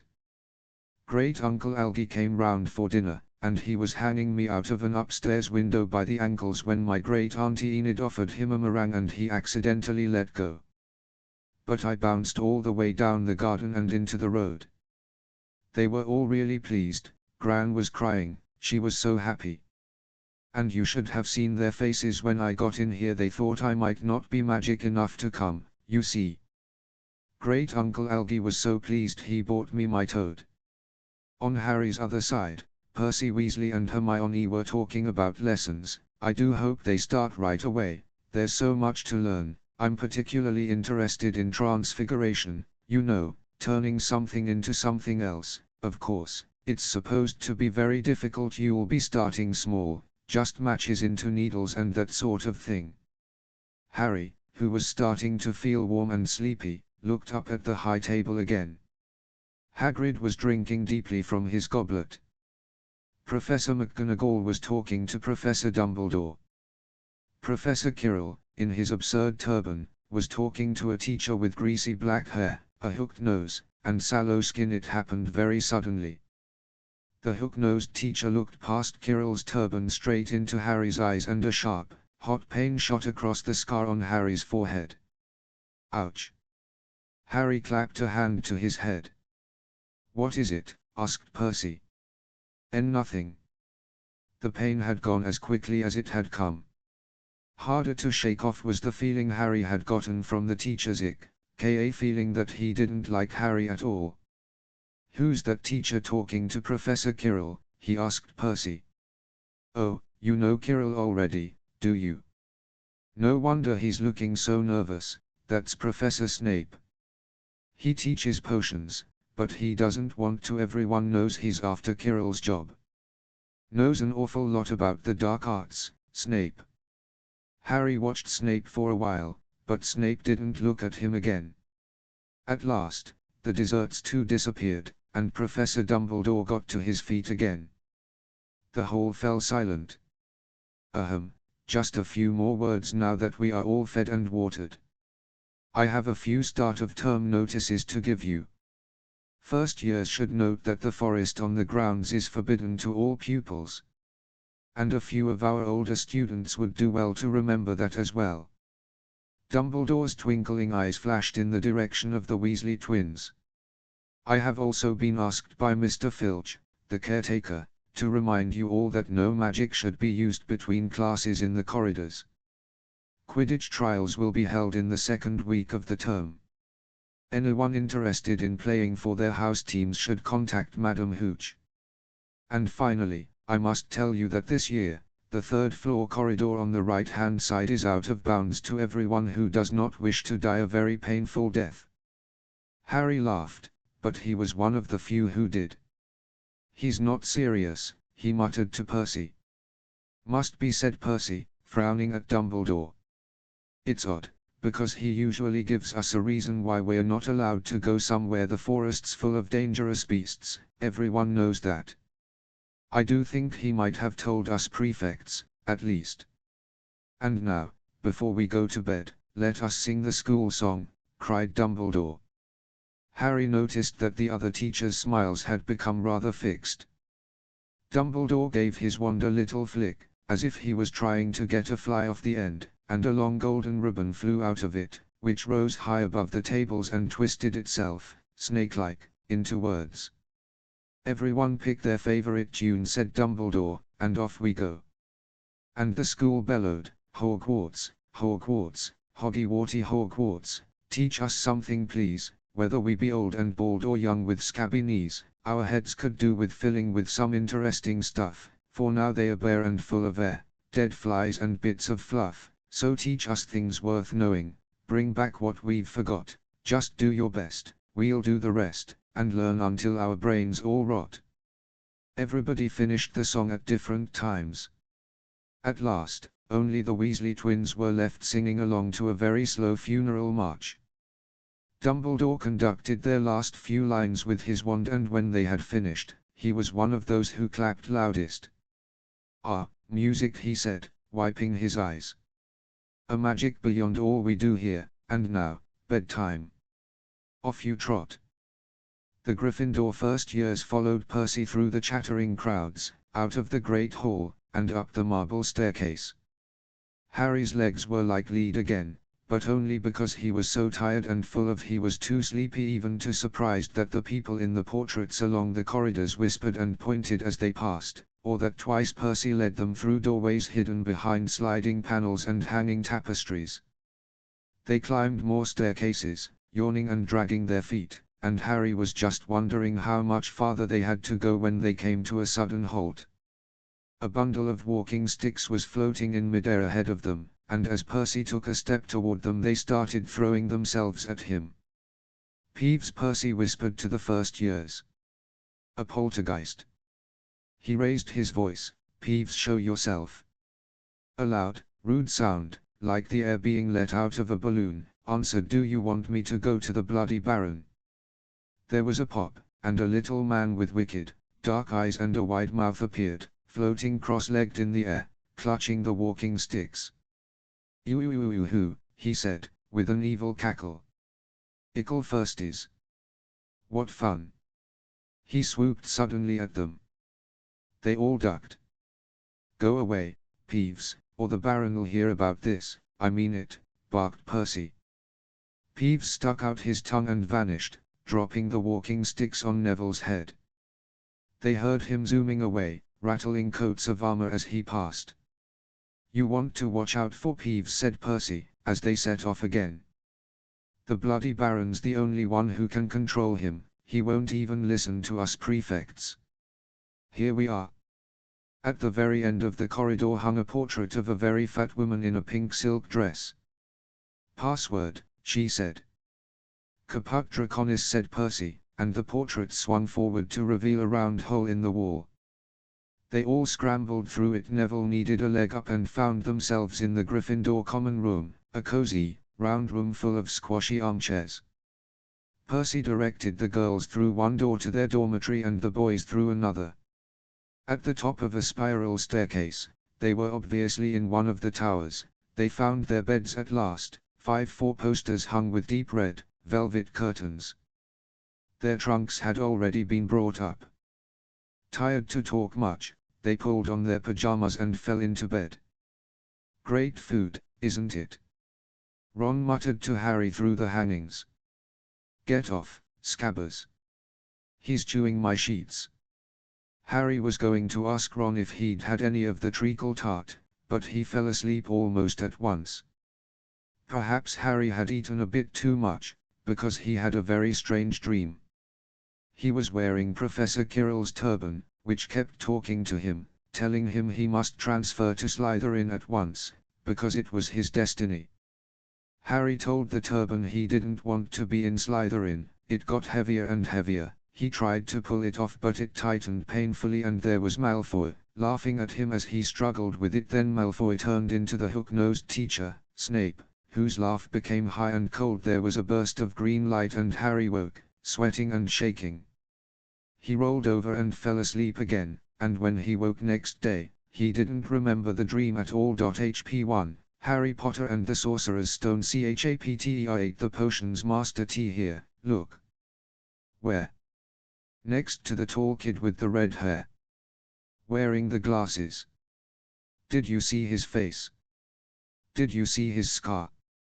Whispers followed Harry from the moment he left his dormitory the next day. People lining up outside classrooms stood on tiptoe to get a look at him, or doubled back to pass him in the corridors again, staring. Harry wished they wouldn't, because he was trying to concentrate on finding his way to classes. There were 142 staircases at Hogwarts, wide, sweeping ones, narrow, rickety ones, some that led somewhere different on a Friday, some with a vanishing step halfway up that you had to remember to jump. Then there were doors that wouldn't open unless you asked politely, or tickled them in exactly the right place, and doors that weren't really doors at all, but solid walls just pretending. It was also very hard to remember where anything was. It all seemed to move around a lot. The people in the portraits kept going to visit each other, and Harry was sure the coats of armor could walk. The ghosts didn't help, either. It was always a nasty shock when one of them glided suddenly through a door you were trying to open. Nearly headless Nick was always happy to point new Gryffindors in the right direction, but Peeves the poltergeist was worth 2 locked doors and a trick staircase if you met him when you were late for class. He would drop waste paper baskets on your head, pull rugs from under your feet, pelt you with bits of chalk, or sneak up behind you, invisible, grab your nose, and screech, "Got your conch." Even worse than Peeves, if that was possible, was the caretaker, Argus Filch. Harry and Ron managed to get on the wrong side of him on their very first morning. Filch found them trying to force their way through a door that unluckily turned out to be the entrance to the out-of-bounds corridor on the 3rd floor. He wouldn't believe they were lost, was sure they were trying to break into it on purpose, and was threatening to lock them in the dungeons when they were rescued by Professor Quirrell, who was passing. Filch owned a cat called Mrs. Norris, a scrawny, dust-colored creature with bulging, lamp-like eyes just like Filch's. She patrolled the corridors alone. Break a rule in front of her, put just one toe out of line, and she'd whisk off for Filch, who'd appear, wheezing, 2 seconds later. Filch knew the secret passageways of the school better than anyone, except perhaps the Weasley twins, and could pop up as suddenly as any of the ghosts. The students all hated him, and it was the dearest ambition of many to give Mrs. Norris a good kick. And then, once you had managed to find them, there were the classes themselves. There was a lot more to magic, as Harry quickly found out, than waving your wand and saying a few funny words. They had to study the night skies through their telescopes every Wednesday at midnight and learn the names of different stars and the movements of the planets. 3 times a week they went out to the greenhouses behind the castle to study herbology, with a dumpy little witch called Professor Sprout, where they learned how to take care of all the strange plants and fungi, and found out what they were used for. Easily the most boring class was History of Magic, which was the only one taught by a ghost. Professor Binns had been very old indeed when he had fallen asleep in front of the staff room fire and got up next morning to teach, leaving his body behind him. Binns droned on and on while they scribbled down names and dates, and got Emetic the Evil and Yorick the Oddball mixed up. Professor Flitwick, the charms teacher, was a tiny little wizard who had to stand on a pile of books to see over his desk. At the start of their first class he took the roll call, and when he reached Harry's name he gave an excited squeak and toppled out of sight. Professor McGonagall was again different. Harry had been quite right to think she wasn't a teacher to cross. Strict and clever, she gave them a talking to the moment they sat down in her first class. Transfiguration is some of the most complex and dangerous magic you will learn at Hogwarts, she said. Anyone messing around in my class will leave and not come back. You have been warned. Then she changed her desk into a pig and back again. They were all very impressed and couldn't wait to get started, but soon realized they weren't going to be changing the furniture into animals for a long time. After taking a lot of complicated notes, they were each given a match and started trying to turn it into a needle.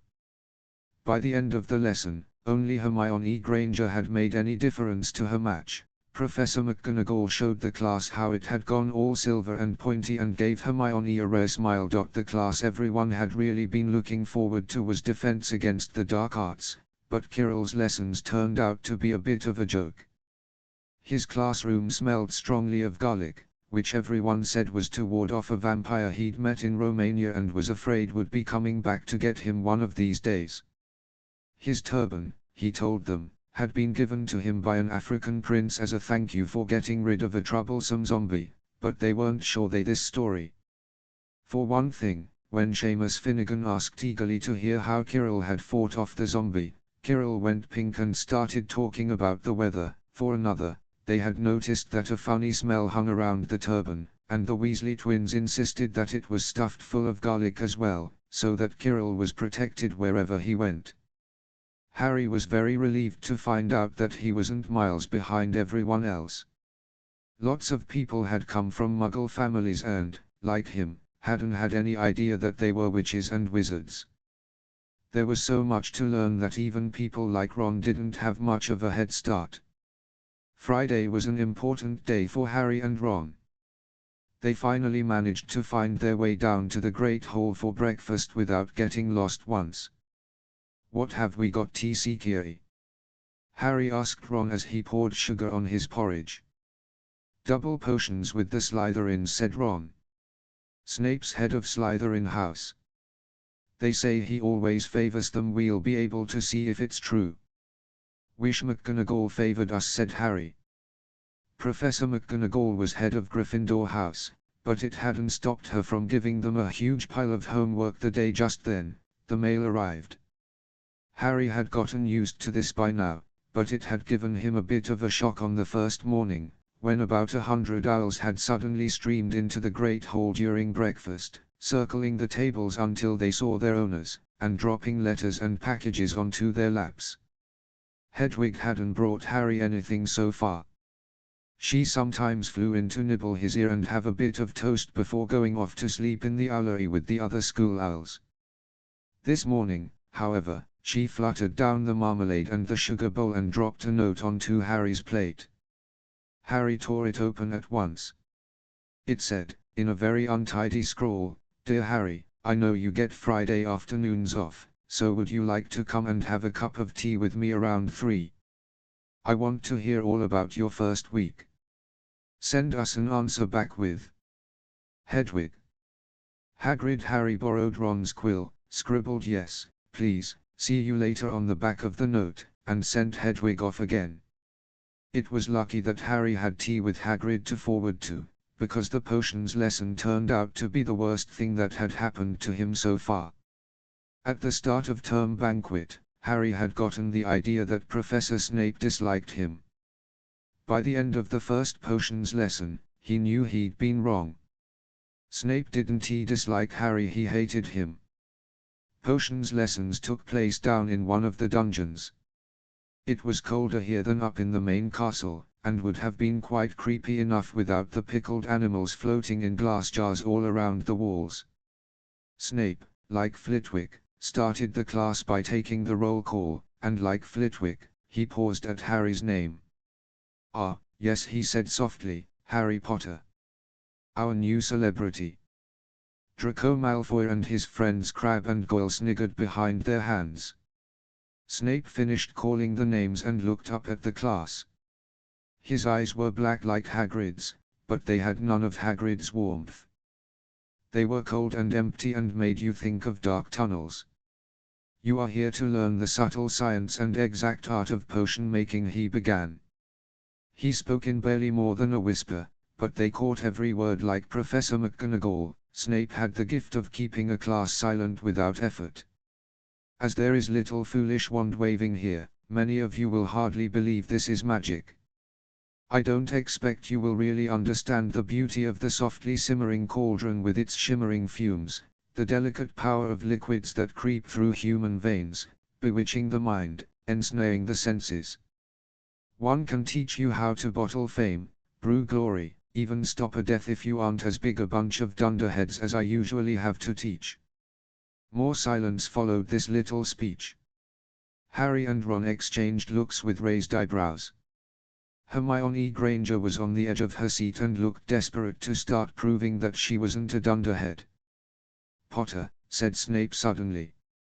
"What would I get if I added powdered root of asphodel to an infusion of wormwood?" "Powdered root of what to an infusion of what?" Harry glanced at Ron, who looked as stumped as he was. Hermione's hand had shot into the air. "I don't know, sir," said Harry. Snape's lips curled into a sneer. "Tut, tut, fame clearly isn't everything." He ignored Hermione's hand. "Let's try again. Potter, where would you look if I told you to find me a bezoar?" Hermione stretched her hand as high into the air as it would go without her leaving her seat, but Harry didn't have the faintest idea what a bezoar was. He tried not to ick at Malfoy, Crabbe, and Goyle, who were shaking with laughter. "I don't know, sir." "Thought you wouldn't open a book before coming, eh, Potter?" Harry forced himself to keep looking straight into those cold eyes.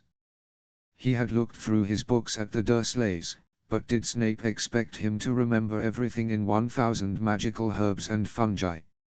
Snape was still ignoring Hermione's quivering hand.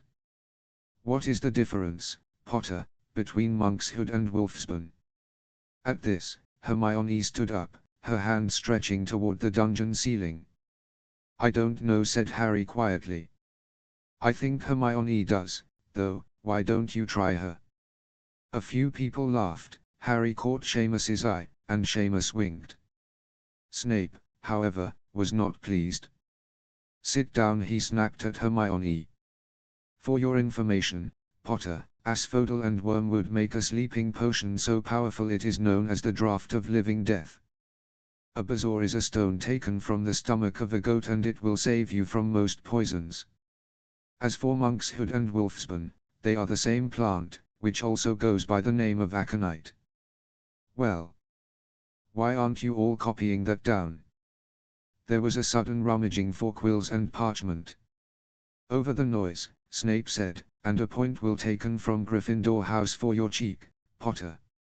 Things didn't improve for the Gryffindors as the potions lesson continued. Snape put them all into pairs and set them to mixing up a simple potion to cure boils.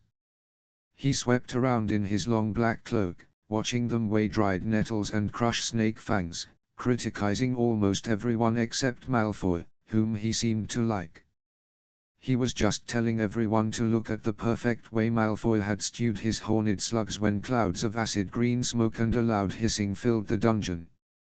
Neville had somehow managed to melt Seamus's cauldron into a twisted blob, and their potion was seeping across the stone floor, burning holes in people's shoes. Within seconds, the whole class was standing on their stools while Neville, who had been drenched in the potion when the cauldron collapsed, moaned in pain as angry red boils sprang up all over his arms and legs. "Idiot boy," snarled Snape, clearing the spilled potion away with one wave of his wand. "I suppose you added the porcupine quills before taking the cauldron off the fire." Neville whimpered as boils started to pop up all over his nose. "Take him up to the hospital wing," Snape spat at Seamus. Then he rounded on Harry and Ron, who had been working next to Neville. "You, Potter, why didn't you tell him not to add the quills? Thought he'd make you look good if he got it wrong, did you?" That's another point you've lost for Gryffindor. This was so unfair that Harry opened his mouth to argue, but Ron kicked him behind their cauldron. Don't push it, he muttered, I've heard Snape can turn very nasty. As they climbed the steps out of the dungeon an hour later, Harry's mind was racing and his spirits were low. He'd lost 2 points for Gryffindor in his very first week. Why did Snape hate him so much? Cheer up, said Ron, Snape's always taking points off Fred and George. Can I come and meet Hagrid with you? At 5 to 3 they left the castle and made their way across the grounds. Hagrid lived in a small wooden house on the edge of the Forbidden Forest. A crossbow and a pair of galoshes were outside the front door. When Harry knocked they heard a frantic scrabbling from inside and several booming barks. Then Hagrid's voice rang out, saying, "Back, Fang, back." Hagrid's big, hairy face appeared in the crack as he pulled the door open. "Hang on," he said. "Back, Fang." He let them in, struggling to keep a hold on the collar of an enormous black boarhound. There was only one room inside. Hams and pheasants were hanging from the ceiling, a copper kettle was boiling on the open fire, and in the corner stood a massive bed with a patchwork quilt over it. "Make yourselves at home," said Hagrid, letting go of Fang, who bounded straight at Ron and started licking his ears. Like Hagrid, Fang was clearly not as fierce as he looked. "This is Ron," Harry told Hagrid, who was pouring boiling water into a large teapot and putting rock cakes onto a plate. "Another Weasley, eh?" said Hagrid, glancing at Ron's freckles. "I spent half me life chasing your twin brothers away from the forest." The rock cakes were shapeless lumps with raisins that almost broke their teeth, but Harry and Ron pretended to be enjoying them as they told Hagrid all about their first lessons. Fang rested his head on Harry's knee and led all over his robes. Harry and Ron were delighted to hear Hagrid call Filch that old git. "And as for that cat, Mrs. Norris, I'd like to introduce her to Fang sometime. Do you know, every time I go up to the school, she follows me everywhere. Can't get rid of her. Filch puts her up to it." Harry told Hagrid about Snape's lesson. Hagrid, like Ron, told Harry not to worry about it, that Snape liked hardly any of the students. "But he seemed to really hate me." "Rubbish," said Hagrid. "Why should he?" Yet Harry couldn't help thinking that Hagrid didn't quite meet his eyes when he said that. "How's your brother Charlie?" Hagrid asked Ron. "I liked him a lot. Great with animals." Harry wondered if Hagrid had changed the subject on purpose. While Ron told Hagrid all about Charlie's work with dragons, Harry picked up a piece of paper that was lying on the table under the tea cozy. It was a cutting from the Daily Prophet. Gringotts break-in. Latest investigations continue into the break-in at Gringotts on the 31st of July, widely believed to be the work of dark wizards or witches unknown. Gringotts goblins today insisted that nothing had been taken. The vault that was searched had in fact been emptied the same day. "But we're not telling you what was in there, so keep your noses out if you know what's good for you," said a Gringotts spokesgoblin this afternoon. Harry remembered Ron telling him on the train that someone had tried to rob Gringotts, but Ron hadn't mentioned the date. "Hagrid," said Harry, "that Gringotts break-in happened on my birthday. It might have been happening while we were there." There was no doubt it. Hagrid definitely didn't meet Harry's eyes this time. He grunted and offered him another rock cake. Harry read the story again. The vault that was searched had in fact been emptied earlier that same day. Hagrid had emptied Vault 713, if you could call it emptying, taking out that grubby little package. Had that been what the thieves were looking for? As Harry and Ron walked back to the castle for dinner, their pockets weighed down with rock cakes they'd been too polite to refuse, Harry thought that none of the lessons he'd had so far had given him as much to think about as tea with Hagrid.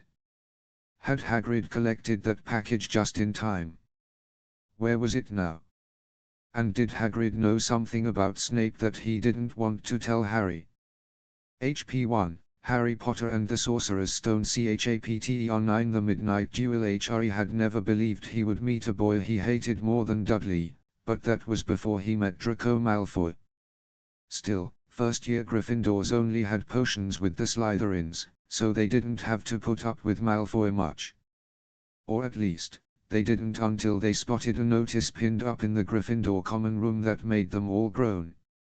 Flying lessons would be starting on Thursday and Gryffindor and Slytherin would be learning together. Typical, said Harry darkly. Just what I always wanted. To make a fool of myself on a broomstick in front of Malfoy.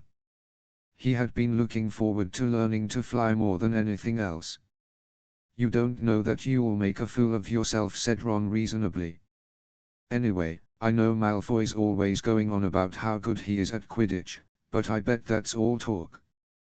Malfoy certainly did talk L1T flying a lot. He complained loudly about first years never getting on the house Quidditch teams and told long, boastful stories that always seemed to end with him narrowly escaping muggles in helicopters. He wasn't the only one, though. The way Seamus Finnegan told it, he'd spent most of his childhood zooming around the countryside on his broomstick. Even Ron would tell anyone who'd listen about the time he'd almost hit a hang glider on Charlie's old broom. Everyone from wizarding families talked about Quidditch constantly. Ron had already had a big argument with Dean Thomas, who shared their dormitory, about soccer. Ron couldn't see what was exciting about a game with only one ball where no one was allowed to fly. Harry had caught Ron prodding Dean's poster of West Ham soccer team, trying to make the players move. Neville had never been on a broomstick in his life, because his grandmother had never let him near one. Privately, Harry felt she'd had good reason, because Neville managed to have an extraordinary number of accidents even with both feet on the ground. Hermione Granger was almost as nervous about flying as Neville was. This was something you couldn't learn by heart out of a book, not that she hadn't tried. At breakfast on Thursday she bored them all stupid with flying tips she'd gotten out of a library book called Quidditch Through the Ages. Neville was hanging on to her every word, desperate for anything that might help him hang on to his broomstick later, but everybody else was very pleased when Hermione's lecture was interrupted by the arrival of the mail. Harry hadn't had a single letter since Hagrid's note, something that Malfoy had been quick to notice, of course. Malfoy's eagle owl was always bringing him packages of sweets from home, which he opened gloatingly at the Slytherin table. A barn owl brought Neville a small package from his grandmother. He opened it excitedly and showed them a glass ball the size of a large marble, which seemed to be full of white smoke. "It's a remembrall," he explained. "Gran knows I forget things. This tells you if there's something you've forgotten to do. Look, you hold it tight like this and if it turns red, oh." His face fell, because the remembrall had suddenly glowed scarlet. "You've forgotten something." Neville was trying to remember what he'd forgotten when Draco Malfoy, who was passing the Gryffindor table, snatched the remembrall out of his hand. Harry and Ron jumped to their feet. They were half hoping for a reason to fight Malfoy, but Professor McGonagall, who could spot trouble quicker than any teacher in the school, was there in a flash. "What's going on?" "Malfoy's got my remembrall, Professor." Scowling, Malfoy quickly dropped the remembrall back on the table. "Just looking," he said, and he sloped away with Crabbe and Goyle behind him. At 3:30 that afternoon, Harry, Ron, and the other Gryffindors hurried down the front steps onto the grounds for their first flying lesson. It was a clear, breezy day, and the grass rippled under their feet as they marched down the sloping lawns toward a smooth, flat lawn on the opposite side of the grounds to the Forbidden Forest, whose trees were swaying darkly in the distance. The Slytherins were already there, and so were 20 broomsticks lying in neat lines on the ground. Harry had heard Fred and George Weasley complain about the school brooms, saying that some of them started to vibrate if you flew too high, or always flew slightly to the left. Their teacher, Madame Hooch, arrived.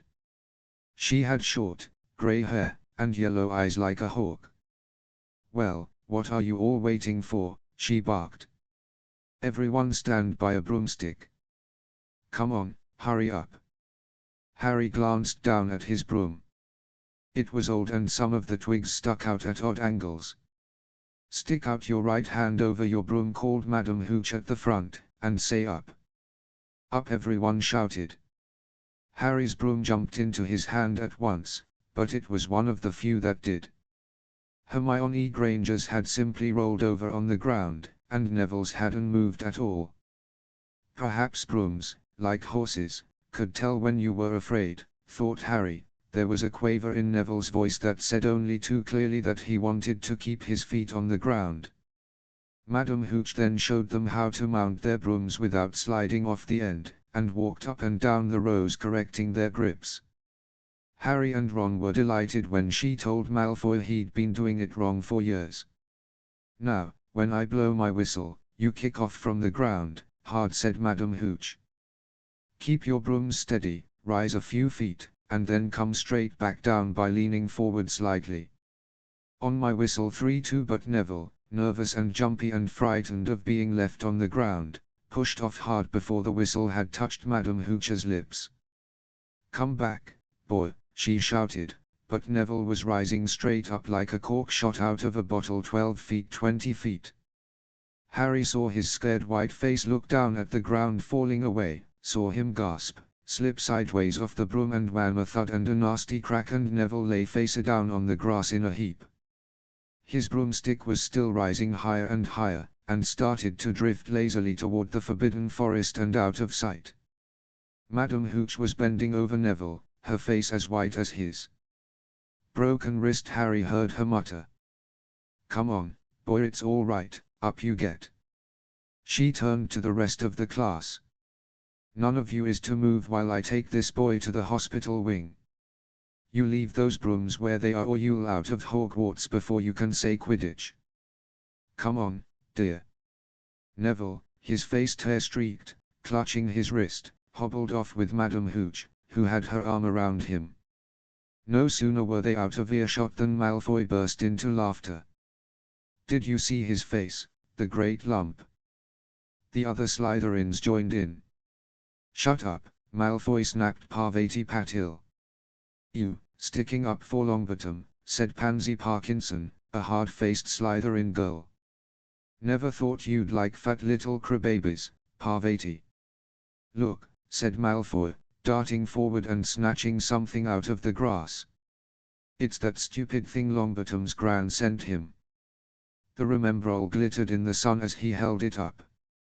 Give that here, Malfoy said Harry quietly. Everyone stopped talking to watch. Malfoy smiled nastily. I think I'll leave it somewhere for Longbottom to find. How about up a tree? Give it here. Harry yelled, but Malfoy had leapt onto his broomstick and taken off. He hadn't been lying, he could fly well. Hovering level with the topmost branches of an oak, he called, "Come and get it, Potter." Harry grabbed his broom. No, shouted Hermione Granger. Madam Hooch told us not to move, you'll get us all into trouble. Harry ignored her. Blood was pounding in his ears.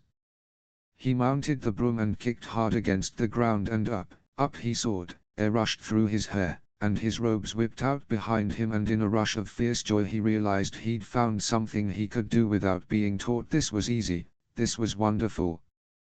He pulled his broomstick up a little to take it even higher, and heard screams and gasps of girls back on the ground and an admiring "WHCK, P" from Ron. He turned his broomstick sharply to face Malfoy in midair. Malfoy looked stunned. Give it here, Harry called, or I'll knock you off that broom. Oh, yeah, said Malfoy, trying to sneer, but looking worried. Harry knew, somehow, what to do. He leaned forward and grasped the broom tightly in both hands, and it shot toward Malfoy like a javelin. Malfoy only just got out of the way in time. Harry made a sharp about-face and held the broom steady. A few people below were clapping. No Crab and Goyle up here to save your neck, Malfoy, Harry called. The same thought seemed to have struck Malfoy. Catch it if you can, then, he shouted, and he threw the glass ball high into the air and streaked back toward the ground. Harry saw, as though in slow motion, the ball rise up in the air and then start to fall. He leaned forward and pointed his broom handle down. Next second he was gathering speed in a steep dive, racing the ball. Wind whistled in his ears, mingled with the screams of people watching. He stretched out his hand AFCK, from the ground. He caught it, just in time to pull his broom straight, and he toppled gently onto the grass with the remembrall clutched safely in his fist. Harry Potter. His heart sank faster than he'd just dived. Professor McGonagall was running toward them. He got to his feet, trembling. Never, in all my time at Hogwarts, Professor McGonagall was almost speechless with shock, and her glasses flashed furiously. How dare you! Might have broken your neck. It wasn't his fault. Professor, be quiet, Miss Patil. But Malfoy, that's enough, Mr. Weasley. Potter, follow me, now. Harry caught sight of Malfoy, Crabbe, and Goyle's triumphant faces as he left, walking numbly in Professor McGonagall's wake as she strode toward the castle. He was going to expelled, he just knew it. He wanted to say something to defend himself, but there seemed to be something wrong with his voice. Professor McGonagall was sweeping along without even looking at him. He had to jog to keep up. Now he'd done it. He hadn't even lasted 2 weeks. He'd be packing his bags in 10 minutes. What would the Dursleys say when he turned up on the doorstep? Up the front steps, up the marble staircase inside, and still Professor McGonagall didn't say a word to him. She wrenched open doors and marched along corridors with Harry trotting miserably behind her. Maybe she was taking him to Dumbledore. He thought of Hagrid, expelled but allowed to stay on as gamekeeper. Perhaps he could be Hagrid's assistant. His stomach twisted as he imagined it, watching Ron and the others becoming wizards, while he stumped around the grounds carrying Hagrid's bag.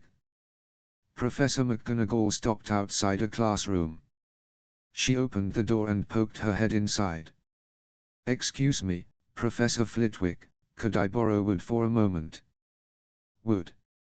Thought Harry, bewildered. Was wood a cane she was going to use on him? But wood turned out to be a person, a burly fifth-year boy who came out of Flitwick's class looking confused. "Follow me, you two," said Professor McGonagall, and they marched on up the corridor, Wood looking curiously at Harry. "In here." Professor McGonagall pointed them into a classroom that was empty except for Peeves, who was busy writing rude words on the blackboard. "Out, Peeves," she barked. Peeves threw the chalk into a bin, which clanged loudly, and he swooped out cursing. Professor McGonagall slammed the door behind him and turned to face the two boys. "Potter, this is Oliver Wood. Wood, I've found you a seeker." Wood's expression changed from puzzlement to delight. "Are you serious, Professor?" "Absolutely," said Professor McGonagall crisply. "The boy's a natural.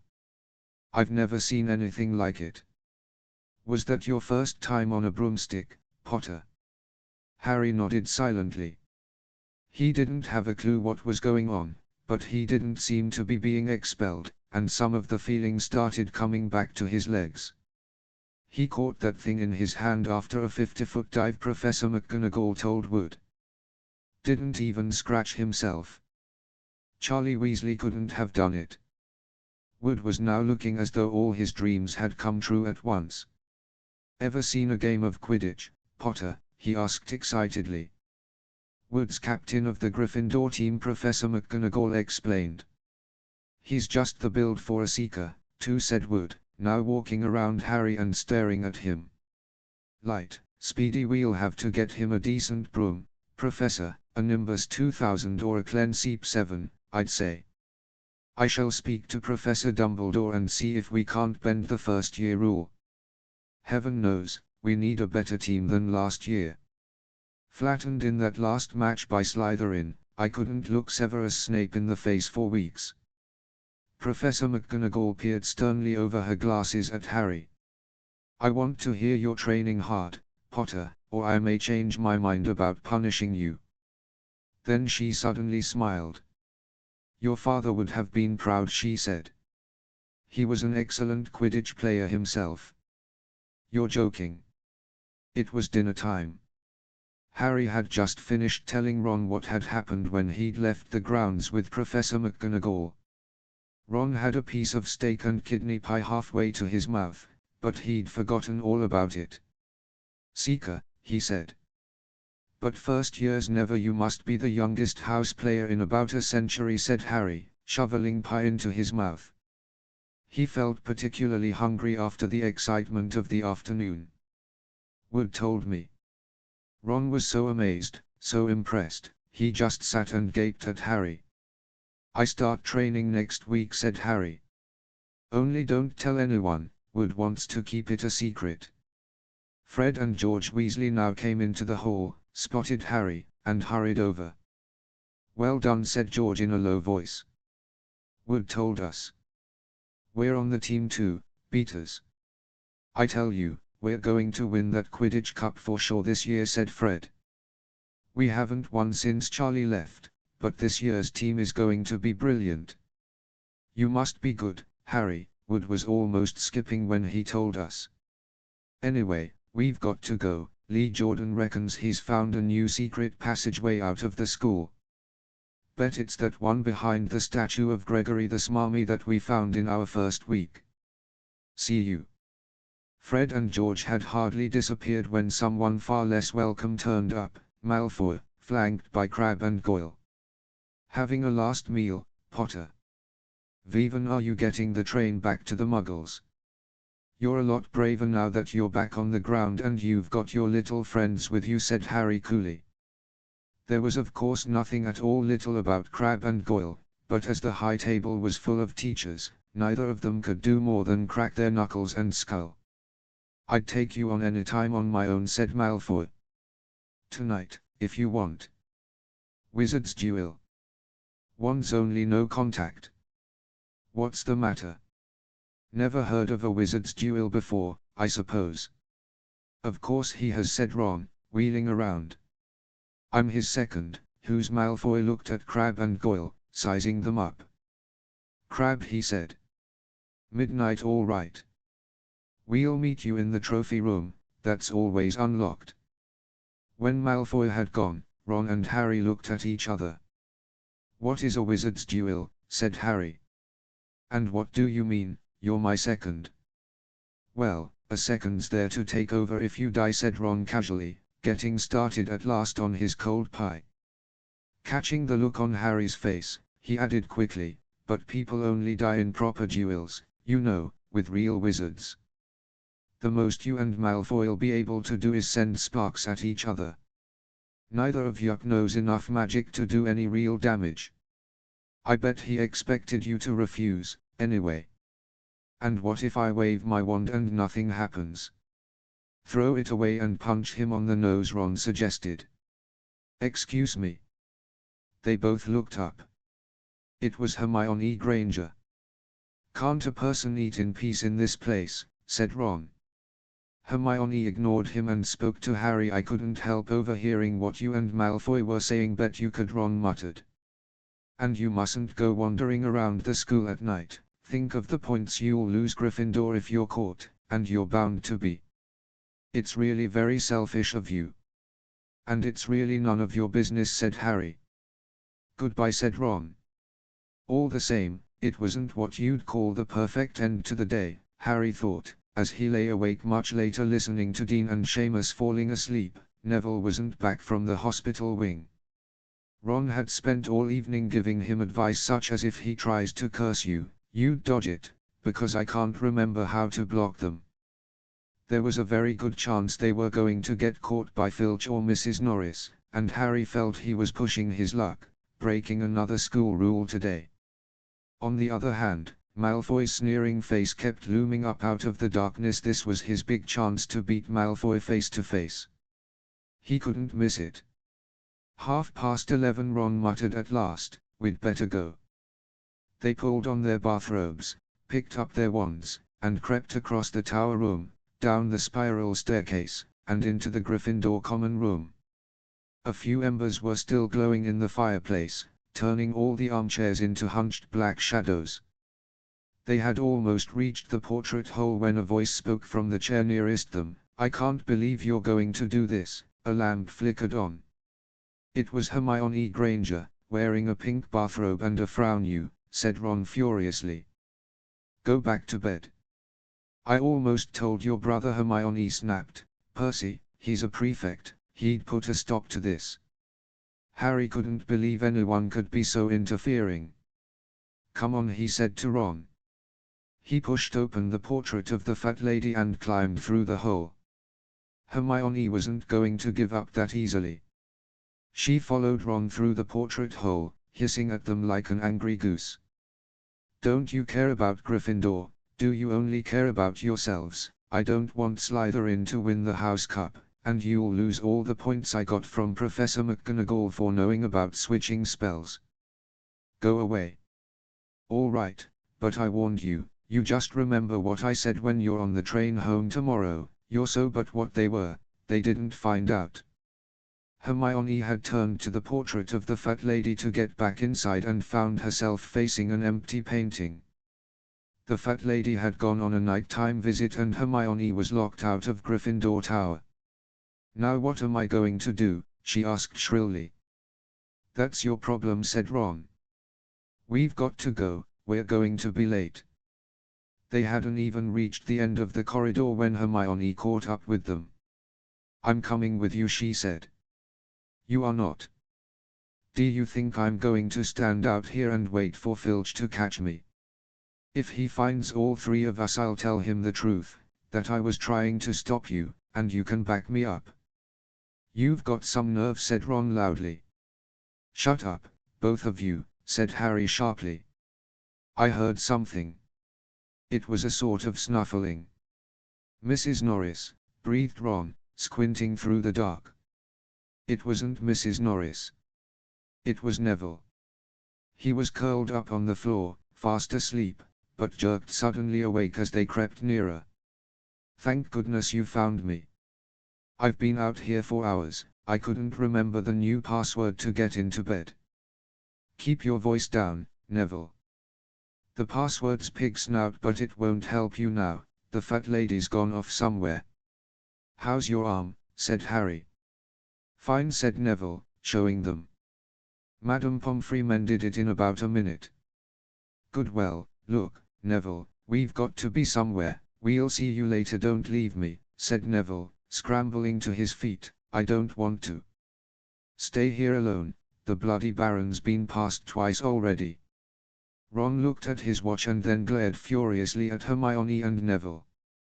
"If either of you get us caught, I'll never rest until I've learned that curse of the bogies Kirill told us about, and used it on you."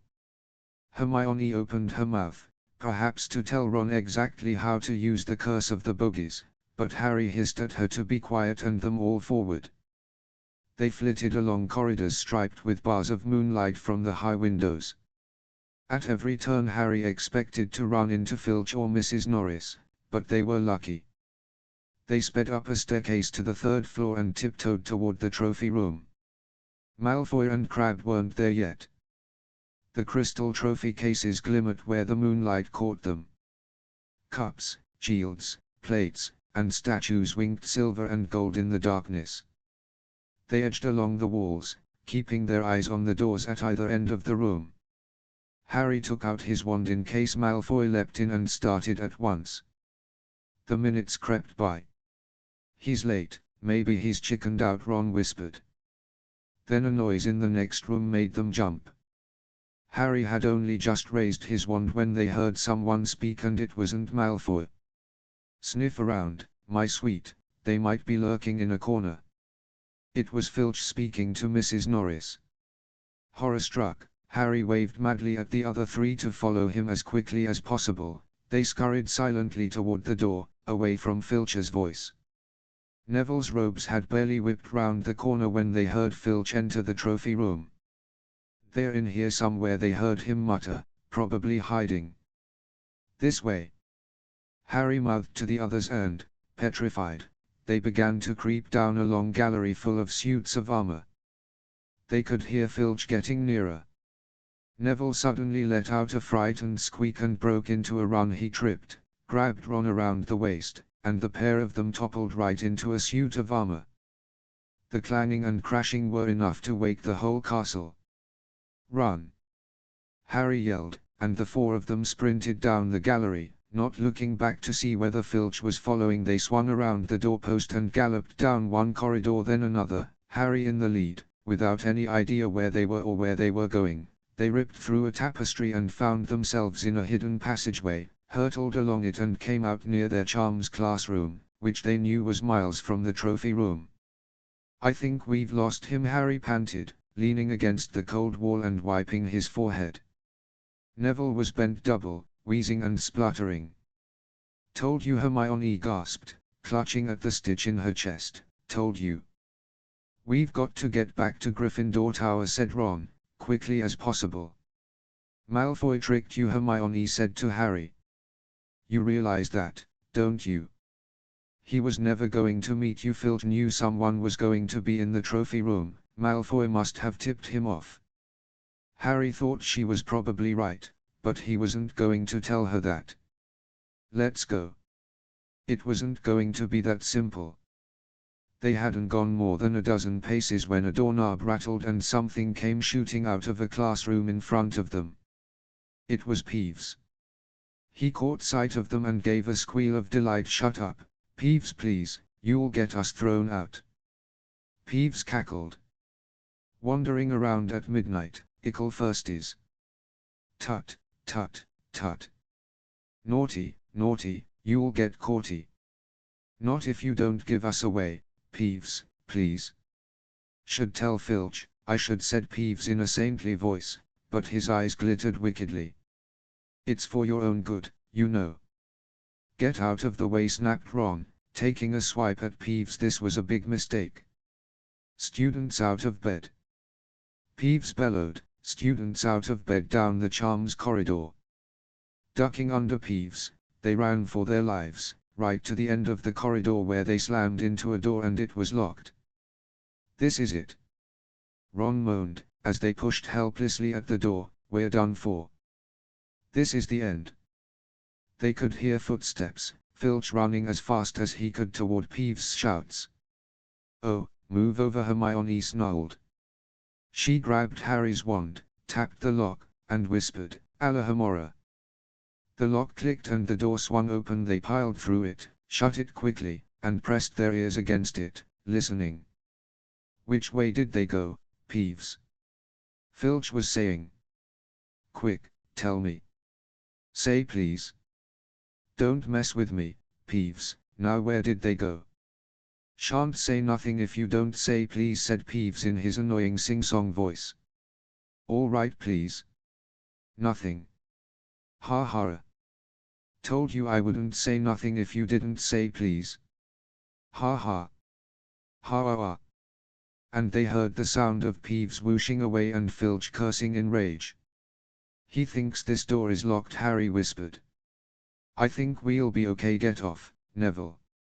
For Neville had been tugging on the sleeve of Harry's bathrobe for the last minute. "What?" Harry turned around and saw, quite clearly, what. For a moment, he was sure he'd walked into a nightmare. This was too much, on top of everything that had happened so far. They weren't in a room, as he had supposed. They were in a corridor. The forbidden corridor on the 3rd floor. And now they knew why it was forbidden. They were looking straight into the eyes of a monstrous dog, a dog that filled the whole space between ceiling and floor. It had 3 heads. 3 pairs of rolling, mad eyes, 3 noses, twitching and quivering in their direction, 3 drooling mouths, saliva hanging in slippery ropes from yellowish fangs.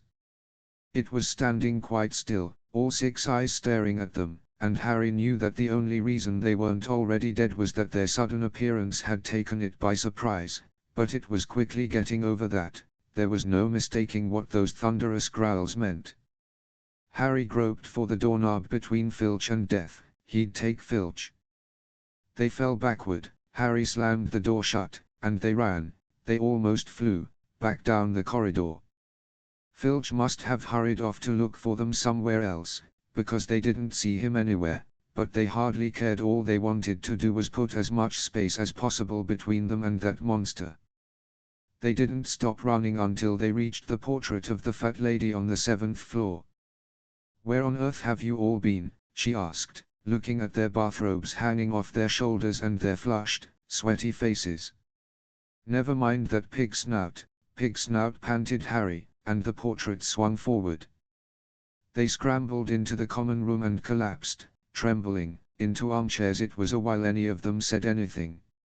Neville, indeed, looked as if he'd never speak again. "What do they think they're doing, keeping a thing like that locked up in a school?" said Ron finally. "If any dog needs exercise, that one does." Hermione had got both her breath and her bad temper back again. "You don't use your eyes, any of you, do you?" she snapped. "Didn't you see what it was standing on?" "The floor," Harry suggested. "I wasn't looking at its feet, I was too busy with its heads." "No, not the floor. It was standing on a trapdoor. It's obviously guarding something." She stood up, glaring at them. "I hope you're pleased with yourselves. We could all have been killed or worse, expelled. Now, if you don't mind, I'm going to bed." Ron stared after her, his mouth open. "No, we don't mind," he said. "You'd think we dragged her along, wouldn't you?" But Hermione had given Harry something else to think about as he climbed back into bed. The dog was guarding something. "Matt," had Hagrid said. "Gringotts was the safest place in the world for something you wanted to hide, except perhaps Hogwarts." It looked as though Harry had found out where the grubby little package from Vault 713 was. HP1, Harry Potter and the Sorcerer's Stone.